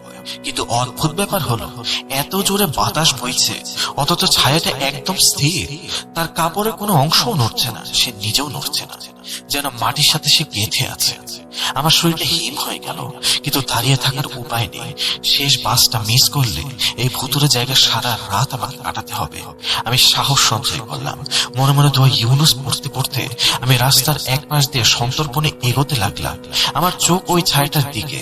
আমি যখন ছায়াটার খুব কাছাকাছি পৌঁছে গেছি, তখনই আবার আকাশ থেকে বিকট শব্দে বাজ পড়ল। বৈদ্যুতিক সেই তীব্র ঝলকানি মুহূর্তের জন্য চারপাশ দিনের মতো আলোকিত করে দিল। আর সেই আলোয় আমি যে দেখলাম তা দেখার জন্য আমি মোটেও প্রস্তুত ছিলাম না। আমার সামনে যে দাঁড়িয়ে আছে তাকে মানুষ বলা চলে না। তার পরনে কাপড় ফালি ফালি হয়ে ছিঁড়ে আছে, তার সারা শরীরে দগদগে ঘা আর রক্তের দাগ, চামড়া পচে গেলে খসে গেলে যেরকম অবস্থা হয় ঠিক সেরকম। কিন্তু সবচেয়ে ভয়ানক দৃশ্য ছিল তার ঘাড়ে।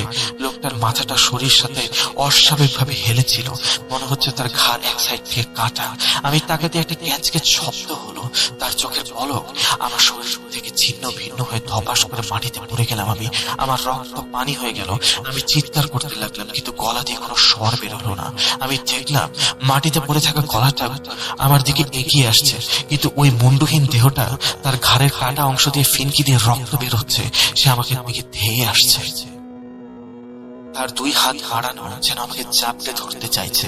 এবার আমি আর নিজেকে সামলাতে পারলাম না, জান প্রাণ নিয়ে দৌড় দিলাম। কোথায় যাচ্ছি, কোন দিকে যাচ্ছি কিছুই জানি না, শুধু জানি পালাতে হবে। এই বিভৎস দৃশ্য আর ওই পচা লাশের গন্ধ আমাকে পাগল করে দিচ্ছিল।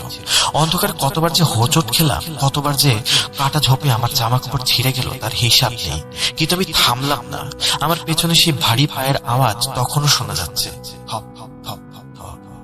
মনে হচ্ছে সেই মুন্ডহীন প্রেতাত্মা আমার ঘাড়ের উপর নিঃশ্বাস ফেলছে।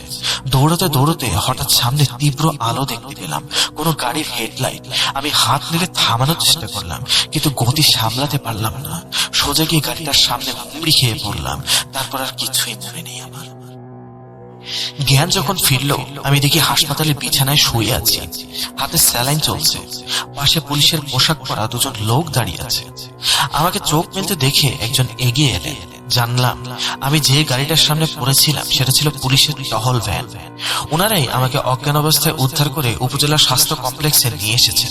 পুলিশ অফিসার আমাকে জিজ্ঞাসা করলেন, এত রাতে এই রাস্তায় আপনি কি করছিলেন আর দৌড়াচ্ছিলেন বা কেন? আমি কাঁপা কাঁপা গলায় পুরো ঘটনাটা তাদের খুলে বললাম। ফ্যাক্টরি, লোন কালেকশন, লোডশেডিং আর সেই মুন্ডহীন লাশ সব শুনে অফিসার দুজন একে অপরের দিকে তাকালেন। তাদের চোখে বিস্ময় বরং কেমন যেন একটা পরিচিত আতঙ্ক। বয়োজ্যেষ্ঠ হাবিলদার বললেন, ভাই আপনার কপাল খুব ভালো যে আমাদের গাড়িটা ওদিক দিয়ে তখন যাচ্ছিল। এই রাস্তাটা তো অভিশপ্ত। ফ্যাক্টরির ওই মালিক তার পার্টনারকে খুন করে এই জঙ্গলের এলাকাতেই কোথাও পুঁতে ফেলেছিল শোনা যায়, কিন্তু লাশটা আর কখনো পাওয়া যায়নি। গত কয়েক মাস ধরে সন্ধ্যার পরই ওই রাস্তা দিয়ে যারা যায় তারা অনেকেই বলেছে এক মুন্ডহীন মানুষকে রাস্তার মাঝখানে দাঁড়িয়ে থাকতে দেখেছে তারা। অনেকে ভয় জ্ঞান হারিয়েছে, দু একজন তো হার্ট অ্যাটাক করে মারাও গেছে। আমরা খবর পেয়ে ওই এলাকায় টহল বাড়াতে গিয়েছিলাম। আমরা যখন আপনাকে পাই তখন আপনার পেছনে কেউ ছিল না। তবে তিনি তো থামলেন, তারপর আবার বললেন, তবে আপনার পায়ের কাছে আমরা অদ্ভুত কিছু কাদার দাগ পেয়েছি যা মানুষের পায়ের ছাপের মতো মোটেও ছিল না। আর বাতাসে একটা পচা মাংসের গন্ধ আমরাও পেয়েছিলাম। এসবের পর আমি আবার চাকরিতে ফিরি। ব্যাংক থেকে আমাকে পরে ট্রান্সফার করে দেওয়া হয়েছিল, কিন্তু সেই রাতের বিভীষিকা আমি আজও ভুলতে পারিনি। এখনো লোডশেডিং হলে বা নির্জন রাস্তায় হাঁটলে মনে হয় এই বুঝি পেছনে অন্ধকারের ভেতর থেকে কোনো মুন্ডহীন ছায়া আমার দিকে হাত বাড়িয়ে দেবে। প্রিয় লিসেনার্স, এই ছিল প্রথম ঘটনা। আমরা এখন দ্বিতীয় ঘটনার দিকে অগ্রসর হব। এই ঘটনাটিও আমাকে তিনি শেয়ার করেছেন, আমি তার ভাষাতেই বলছি। বাইরে তখন আকাশ ভেঙে বৃষ্টি নামছে। শ্রাবণের অচট ধারা যেন থামার কোনো নামগন্ধ নেই। জানালার কাছে বৃষ্টির ছাট এসে এমন ভাবে আছড়ে পড়ছে, মনে হচ্ছে কেউ যেন বাইরে থেকে কাঁচটা ভেঙে ভেতরে ঢোকার জন্য মরিয়া হয়ে উঠেছে। ঘরের ভেতরটা বেশ অন্ধকার। মাঝখানে রাখা একটা পুরনো সেগুন কাঠের টেবিল, উপরে জ্বলছে একটা মোমবাতি। সেই মোমবাতির শিখাটা বাতাসের ঝাপটায় বারবার কেঁপে কেঁপে উঠছে। আর সেই কাঁপুনি আমাদের চারজনের ছায়াকে দেয়ালে এমন ভাবে নাড়াচ্ছে যেন ছায়াগুলো জীবন্ত হয়ে আমাদের দিকেই তাকিয়ে হাসছে। নাসির চাচা নিজের চেয়ারে একটু নড়ে চড়ে বসলেন, তার কপালে চিন্তার ভাঁজ। তিনি নিচু গলায় প্রায় ফিস ফিস করে বললেন, তার মানে তুই বলতে চাইছিস ওই মুন্ডহীন অবাকটা আসলে সেই খুন হওয়া পার্টনারের ছিল? প্রতিশোধ নেওয়ার জন্য সে জিন হয়ে ফিরে এসেছে। মহিব চাচা একটা দীর্ঘশ্বাস ফেললেন, তার হাতে ধোয়া ওঠা চায়ের কাপ। তিনি বললেন, হতে পারে, ইসলামে তো আছে মানুষ মারা গেলে তার আত্মা দুনিয়ায় ফেরে না, কিন্তু শয়তান বা বদ জিনরা মানুষের রূপ ধরে মানুষকে ভয় দেখায় বা ক্ষতি করে। বিশেষ করে যদি অপঘাতে মৃত্যু হয় তবে শয়তান সেই সুযোগটাই নেয়। ওই জায়গাটা হয়তো কোনো খারাপ জিনের আচর ছিল যে ওই লোকটার মৃত্যু সুযোগ নিয়ে ফিতনা সৃষ্টি করেছে। হঠাৎ আমাদের দিকে তাকিয়ে শফিক ভাই বললেন, ভাই সাহেব, আপনার ঘটনা তো শুনলাম, এবার আমার কিছু কথা আছে। শফিক ভাই আমাদের মধ্যে সবচেয়ে চুপচাপ স্বভাবের মানুষ। তিনি সচরাচর গল্প বলেন না, আড্ডায় থাকলেও বেশিরভাগ সময় শ্রোতা হয়েই থাকেন। আজ তার মুখে আগ বাড়িয়ে তার ঘটনা শোনানোর কথা শুনে আমরা সবাই বেশ আগ্রহী হয়ে উঠলাম। আমি আর নাসির চাচা সবাই নড়ে চড়ে বসলাম। শফিক ভাই শুরু করতে যাবে, ঠিক তখনই ঘরের কোণে জ্বলতে থাকা মোমবাতিটা কোনো বাতাস ছাড়াই দপ করে নিভে গেল। আমরা সবাই চমকে উঠলাম। বাইরে বৃষ্টির শব্দ আর মেঘের গর্জনের মধ্যে ঘরের হঠাৎ অন্ধকার এক অদ্ভুত আতঙ্কের সৃষ্টি করল। গগন চাচা পকেট থেকে লাইটার বের করে খসখস শব্দে আবার মোমবাতিটা জ্বালালেন, কিন্তু আলো জ্বালাতেই আমরা অবাক হয়ে গেলাম। শফিক ভাইয়ের চেয়ারটা ফাঁকা, তিনি সেখানে নেই, অথচ দরজা বা জানালা খোলার কোনো শব্দ আমরা পাইনি। ঘরটা খুব বড় নয়, পালানোর কোনো জায়গাও নেই, দরজায় খিল দেওয়া। নাসির চাচা ফিসফিস করে বললেন, শফিক, কোথায় কোথায় গেলে? বাথরুমে গেলে নাকি? আমি এদিক ওদিক তাকালাম, বললাম, কিন্তু দরজা খোলার তো কোনো শব্দ পেলাম না চাচা। আমরা কিছুক্ষণ অপেক্ষা করলাম, 5-10 মিনিট, কিন্তু শফিক ভাই ফিরলেন না। মহিব চাচা বললেন, ও সবসময় এমন, হুট করে উধাও হয়ে যায়। হয়তো বারান্দায় গেছে সিগারেট খেতে, অন্য মানুষ তো হয়তো আমরা খেয়াল করিনি কখন উঠে গেছে। বাদ দাও, ও ফিরে এসে বলবে। ততক্ষণ আমি একটা গল্প শুরু করি। এই গল্পটা সুন্দরবনের কাছাকাছি একটা গ্রামে। মহিব চাচা গলাটা একটু পরিষ্কার করে নিলেন। বাইরে তখন বিদ্যুৎ চমকাচ্ছে, সেই আলোর ঝলকানিতে মাঝে মাঝে ঘরের ভেতরটা আলোকিত হয়ে যাচ্ছে। তিনি শুরু করলেন তার ঘটনা। বাংলাদেশের দক্ষিণ অঞ্চলে একটা গ্রাম আছে, জায়গাটা বাঘেরহাটের খুলনা বর্ডার এলাকায়। সুন্দরবনে খুব কাছে হওয়ায় গ্রামটা যেমন সুন্দর তেমনি রহস্য। গ্রামের পাশ দিয়ে বয়ে গেছে কালো জলে ভরা এক নদী, তার নাম কালী নদী।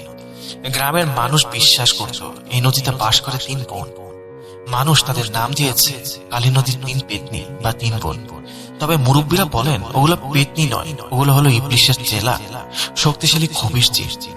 লোককথা আছে বহু বছর আগে এই গ্রামে এক বিধবা মায়ের 3 মেয়ে ছিল।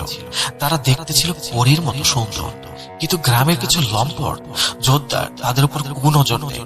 নিজেদের ইজ্জত ও সম্ভ্রম বাঁচাতে 3 বোন এক অমাবস্যার রাতে একে অপরের হাত ধরে কালী নদীর গভীর জলে ঝাঁপ দেয়। তাদের লাশ আর পাওয়া যায়নি। সেই থেকে গ্রামের মানুষ বিশ্বাস করে ওই 3 বোনের মৃত্যুর পর থেকে সেখানে খারাপ জিনের আসর হচ্ছে। এই জিনেরা 3 বোনের রূপ ধরে মানুষকে ধোঁকা দেয়। তারা গ্রামের তথাকথিত রক্ষক, আবার কেউ তাদের অসম্মান করলে তারা হয়ে ওঠে ভয়ঙ্কর সংস্কারক। প্রতি বছর মাঘ মাসের অমাবস্যায় গ্রামের মানুষ নদীর ঘাটে একটা বিশেষ দোয়া ও সিন্নি দেওয়ার আয়োজন করে। মাটির পাতিলে দুধ, কলা, চিড়ে আর গুড় মেখে নদীর পাড়ে রেখে আসা হয়। সাথে দেওয়া হয় সুগন্ধি আগরবাতি আর লবণ। নিয়ম হলো এই সিন্নি দেওয়ার সময় কোনো কৃত্রিম আলো মানে টর্চ বা হ্যারিকেন নেওয়া যাবে না, আর কেউ উচ্চস্বরে কথা বলতে পারবে না।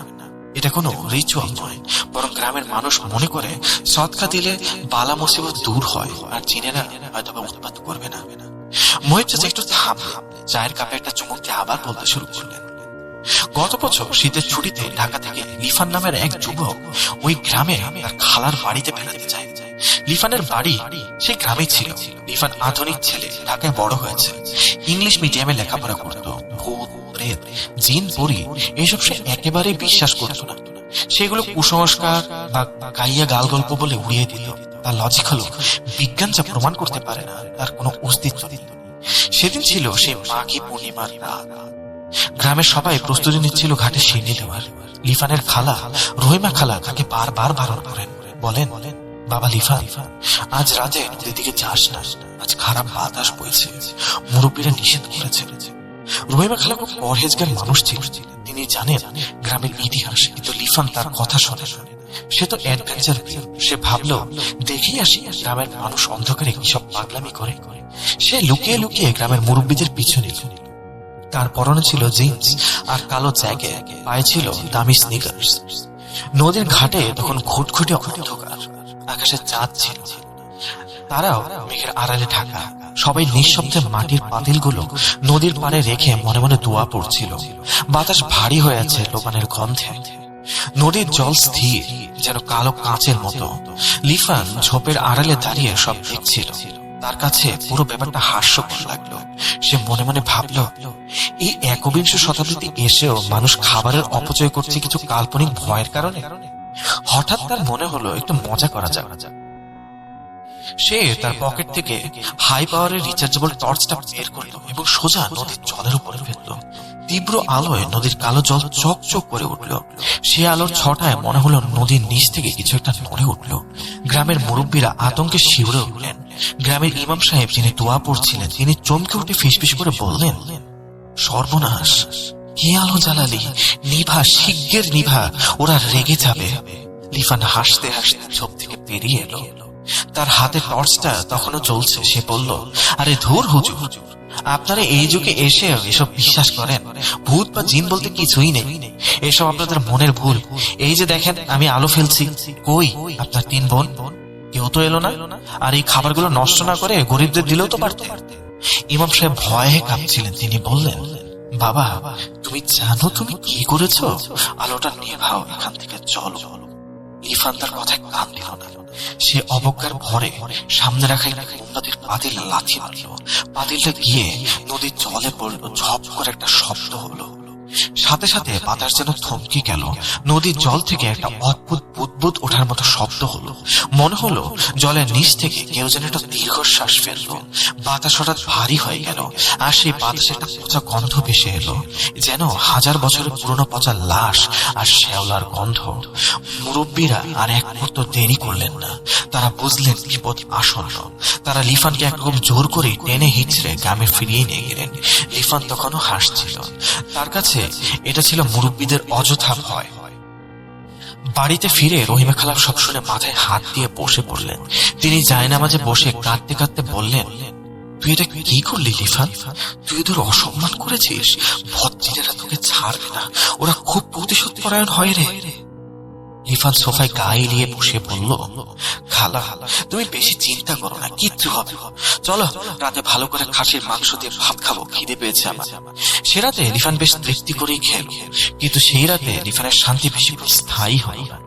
রাত তখন গভীর, গ্রামের সবাই ঘুমিয়ে পড়েছে। বাইরে ঝিঝি পোকার ডাক শোনা যাচ্ছে না।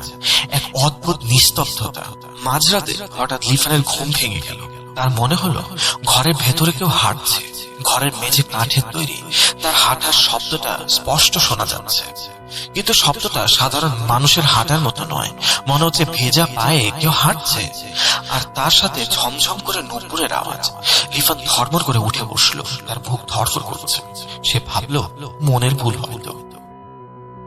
সে লাইট জ্বালাতে সুইচ টিপলো, কিন্তু লাইট জ্বললো না। লোডশেডিং চলছে। জানালার বাইরে যাদের আবছা আলো নেই, কিন্তু ঘরের ভিতরে এক অদ্ভুত নীলাপ। সেই আবছা আলো এসে দেখলো তার বিছানার পায়ের কাছে 3 জন নারী দাঁড়িয়ে আছে। তাদের পরনে ছিল সাদা শাড়ি, কিন্তু শাড়িগুলো ভিজে চুপ চুপ করছে। সেখান থেকে টপ টপ করে পানি পড়ছে মেঝের উপর। তাদের লম্বা কালো চুলগুলো মুখের উপরে এমন ভাবে ছড়ানো যে তাদের চেহারাও দেখা যাচ্ছে না। ঘরের তাপমাত্রা হঠাৎ করে হিমাঙ্কের নিচে নেমে যেতে লাগলো। লিফানের মনে হলো তার হাড় পর্যন্ত জমে গেছে। লিফানের গলা শুকিয়ে কাঁচ। চিৎকার করতে চাইলো, খালা বাঁচাও, কিন্তু তার মুখ দিয়ে কোনো শব্দ বের হলো না।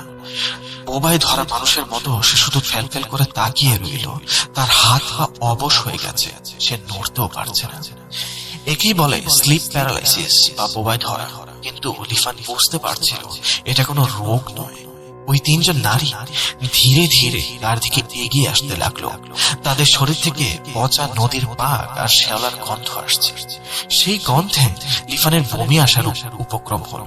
হঠাৎ মাঝখানের নারীটি তার চুলের আড়াল থেকে মুখটা একটু বের করলো, কিন্তু সেখানে কোনো চামড়া ছিল না, ছিল শুধু পচে যাওয়া মাংস আর হাড়।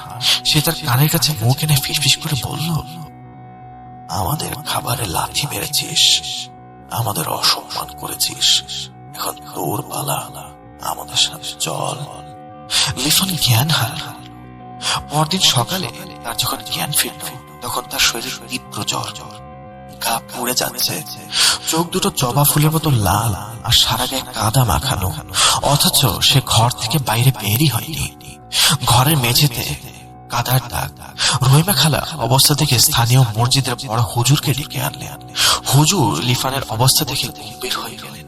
তিনি লিফানের চোখের দিকে তাকিয়ে সূরা ফালাক আর সূরা নাস পাঠ করলেন, কিন্তু লিফান ছটফট করতে লাগলো, যেন কোরআনের আয়াতগুলো তার শরীরে আগুনের মতো লাগছে। হুজুর দীর্ঘশ্বাস ফেলে বললেন, ওকে শক্তিশালী ইফরিত জিন আছর করেছে। নদীর ওই 3 বনরূপী জিনরা ওর উপর ক্ষুব্ধ ও বড় অন্যায় করেছে।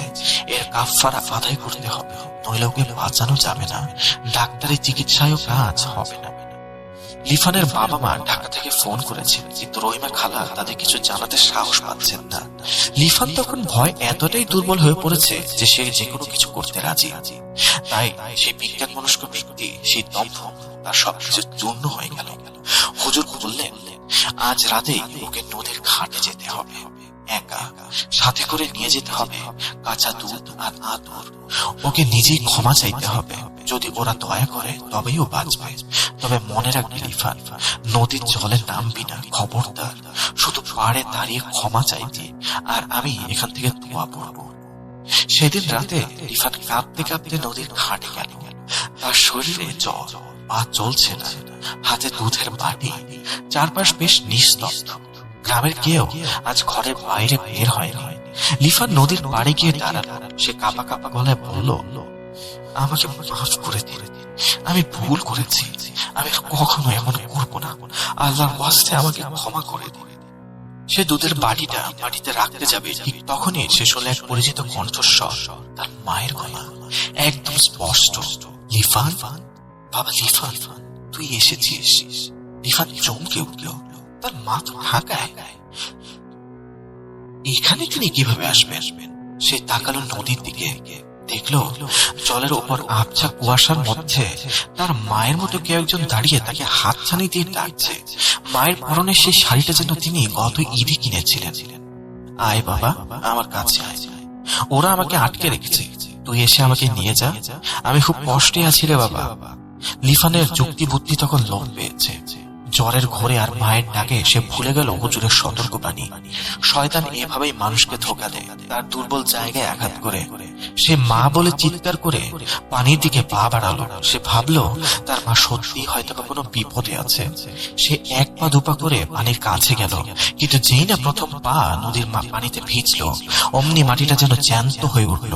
সাধারণ কাদা নয়, মনে হলো হাজার হাজার কালো হাত মাটি ফুঁড়ে বের হয়ে তার পা দুটো চাপটে ধরলো।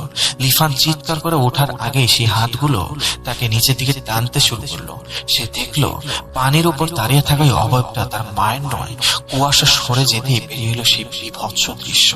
3টি কঙ্কালসার নারী মূর্তি, তাদের কোটরে চোখ নেই, আছে শুধু জ্বলন্ত অঙ্গার। তাদের মুখের চামড়া ঝুলে আছে, তারা খিলখিল করে হাসছে। সেই হাসি কোনো মানুষের নয়, যেন নরকের উল্লাস। সেই হাসির শব্দে আকাশ বাতাস প্রকম্পিত হয়ে উঠল। লিফান নিজেকে ছাড়ানোর চেষ্টা করলো, কিন্তু কাদা তাকে চুম্বকের মতো টেনে ধরেছিল। অদ্ভুত ব্যাপার হলো, সে পানিতে ডুবছিল না, সে শুকনো মাটিতেই তলিয়ে যাচ্ছিল। প্রথমে হাঁটু, তারপর কোমর। সে 2 হাত দিয়ে পাড়ের ঘাস আঁকড়ে ধরার চেষ্টা করলো, নখ দিয়ে মাটি খামছে ধরলো, কিন্তু মাটির নিচ থেকে এক অদৃশ্য শক্তি তাকে হ্যাঁচকা টানে আরো গভীরে নিয়ে গেল। তার বুক পর্যন্ত মাটিতে দেবে গেল। সে অনুভব করলো মাটির নিচে অসংখ্য ঠান্ডা পিচ্ছিল হাত তার শরীরকে খামছে ধরে আছে। তার হাড়গোড় মরমর করে ভাঙার শব্দ হলো। অসহ্য যন্ত্রণায় সে কোকিয়ে উঠল। শেষ মুহূর্তে সে আকাশের দিকে তাকালো। অমাবস্যার আকাশ, কিন্তু তার মনে হলো আকাশের চারটা কালো হয়ে গেছে। তার মনে হলো আল্লাহর কথা, শেষ সময় মানুষের দ্বন্দ্ব থাকে না, তার মধ্যে বের হলো লা ইলাহা ইল্লাল্লাহ, আল্লাহ আমাকে বাঁচাও। কিন্তু ততক্ষণে অনেক দেরি হয়ে গেছে। তওবার সময় শেষ হয়ে গেলে আর কাজ হয় না। 3 বোন অট্টহাসির সাথে লিফানের মাথাটাও মাটির নিচে অদৃশ্য হয়ে গেল। কিছুক্ষণ পর লিফানকে ফিরে আসতে না দেখে হুজুর সেখানে যান এবং লিফানকে অজ্ঞান অবস্থায় মাটিতে প্রায় কেড়ে রাখা অবস্থায় সেখান থেকে উদ্ধার করেন। তাকে বাসায় নিয়ে আসা হয়। তার জ্ঞান ফিরলে সে হুজুরকে সবকিছু জানায়, কিন্তু এরপর তাকে বাঁচানো সম্ভব হয়নি।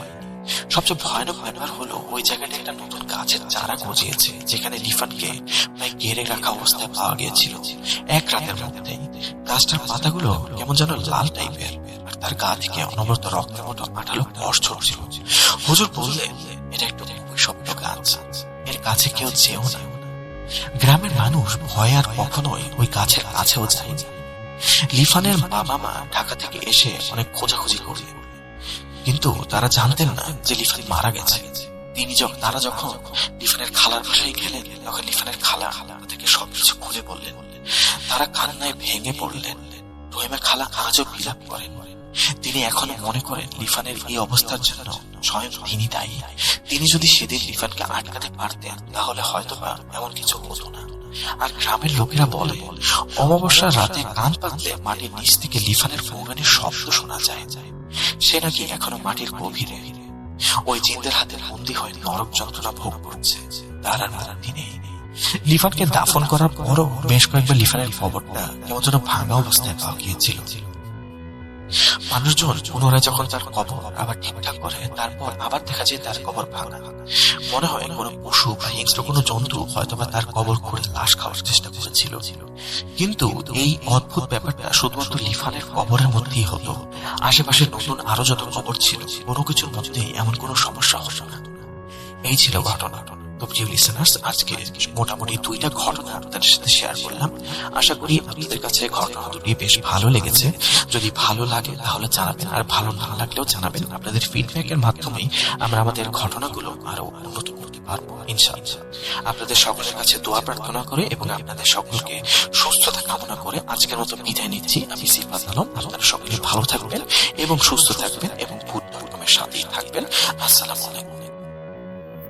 আরো একবার আপনাদের সবাইকে স্বাগত জানাচ্ছি আমি রাসেল। আশা করছি আপনারা সবাই ভালো আছেন, ভালোর দলে আছেন। আমিও ভালো আছি আর ভালোর দলে আছি। আজকের মতো ভূত.com-এর এই এপিসোডটি শেষ করতে হচ্ছে আমাদের। ফিরে আসবো আবারও খুব দ্রুত। সেই পর্যন্ত সবাই ভালো থাকুন, সুস্থ থাকুন, মোস্ট ইম্পর্টেন্টলি ভূত.com-এর সাথে থাকুন। আর আমাকে ইমেল পাঠাতে হলে আমার ইমেল অ্যাড্রেস হচ্ছে russell.booth.com@gmail.com। আপনার নাম, ঠিকানা এবং ফোন নাম্বার সহ আপনার জীবনে ঘটে যাওয়া বা আপনার জানা সেরা ঘটনা লিখে পাঠিয়ে দিন আমার কাছে। ঘটনা শুরুতে অবশ্যই উল্লেখ করুন ঘটনাটি আপনি স্টুডিওতে এসে শেয়ার করতে চান নাকি আপনি চান আপনার ঘটনা আমি পড়ে শুনে। আজকের মতো বিদায় নিচ্ছি। আল্লাহ হাফেজ।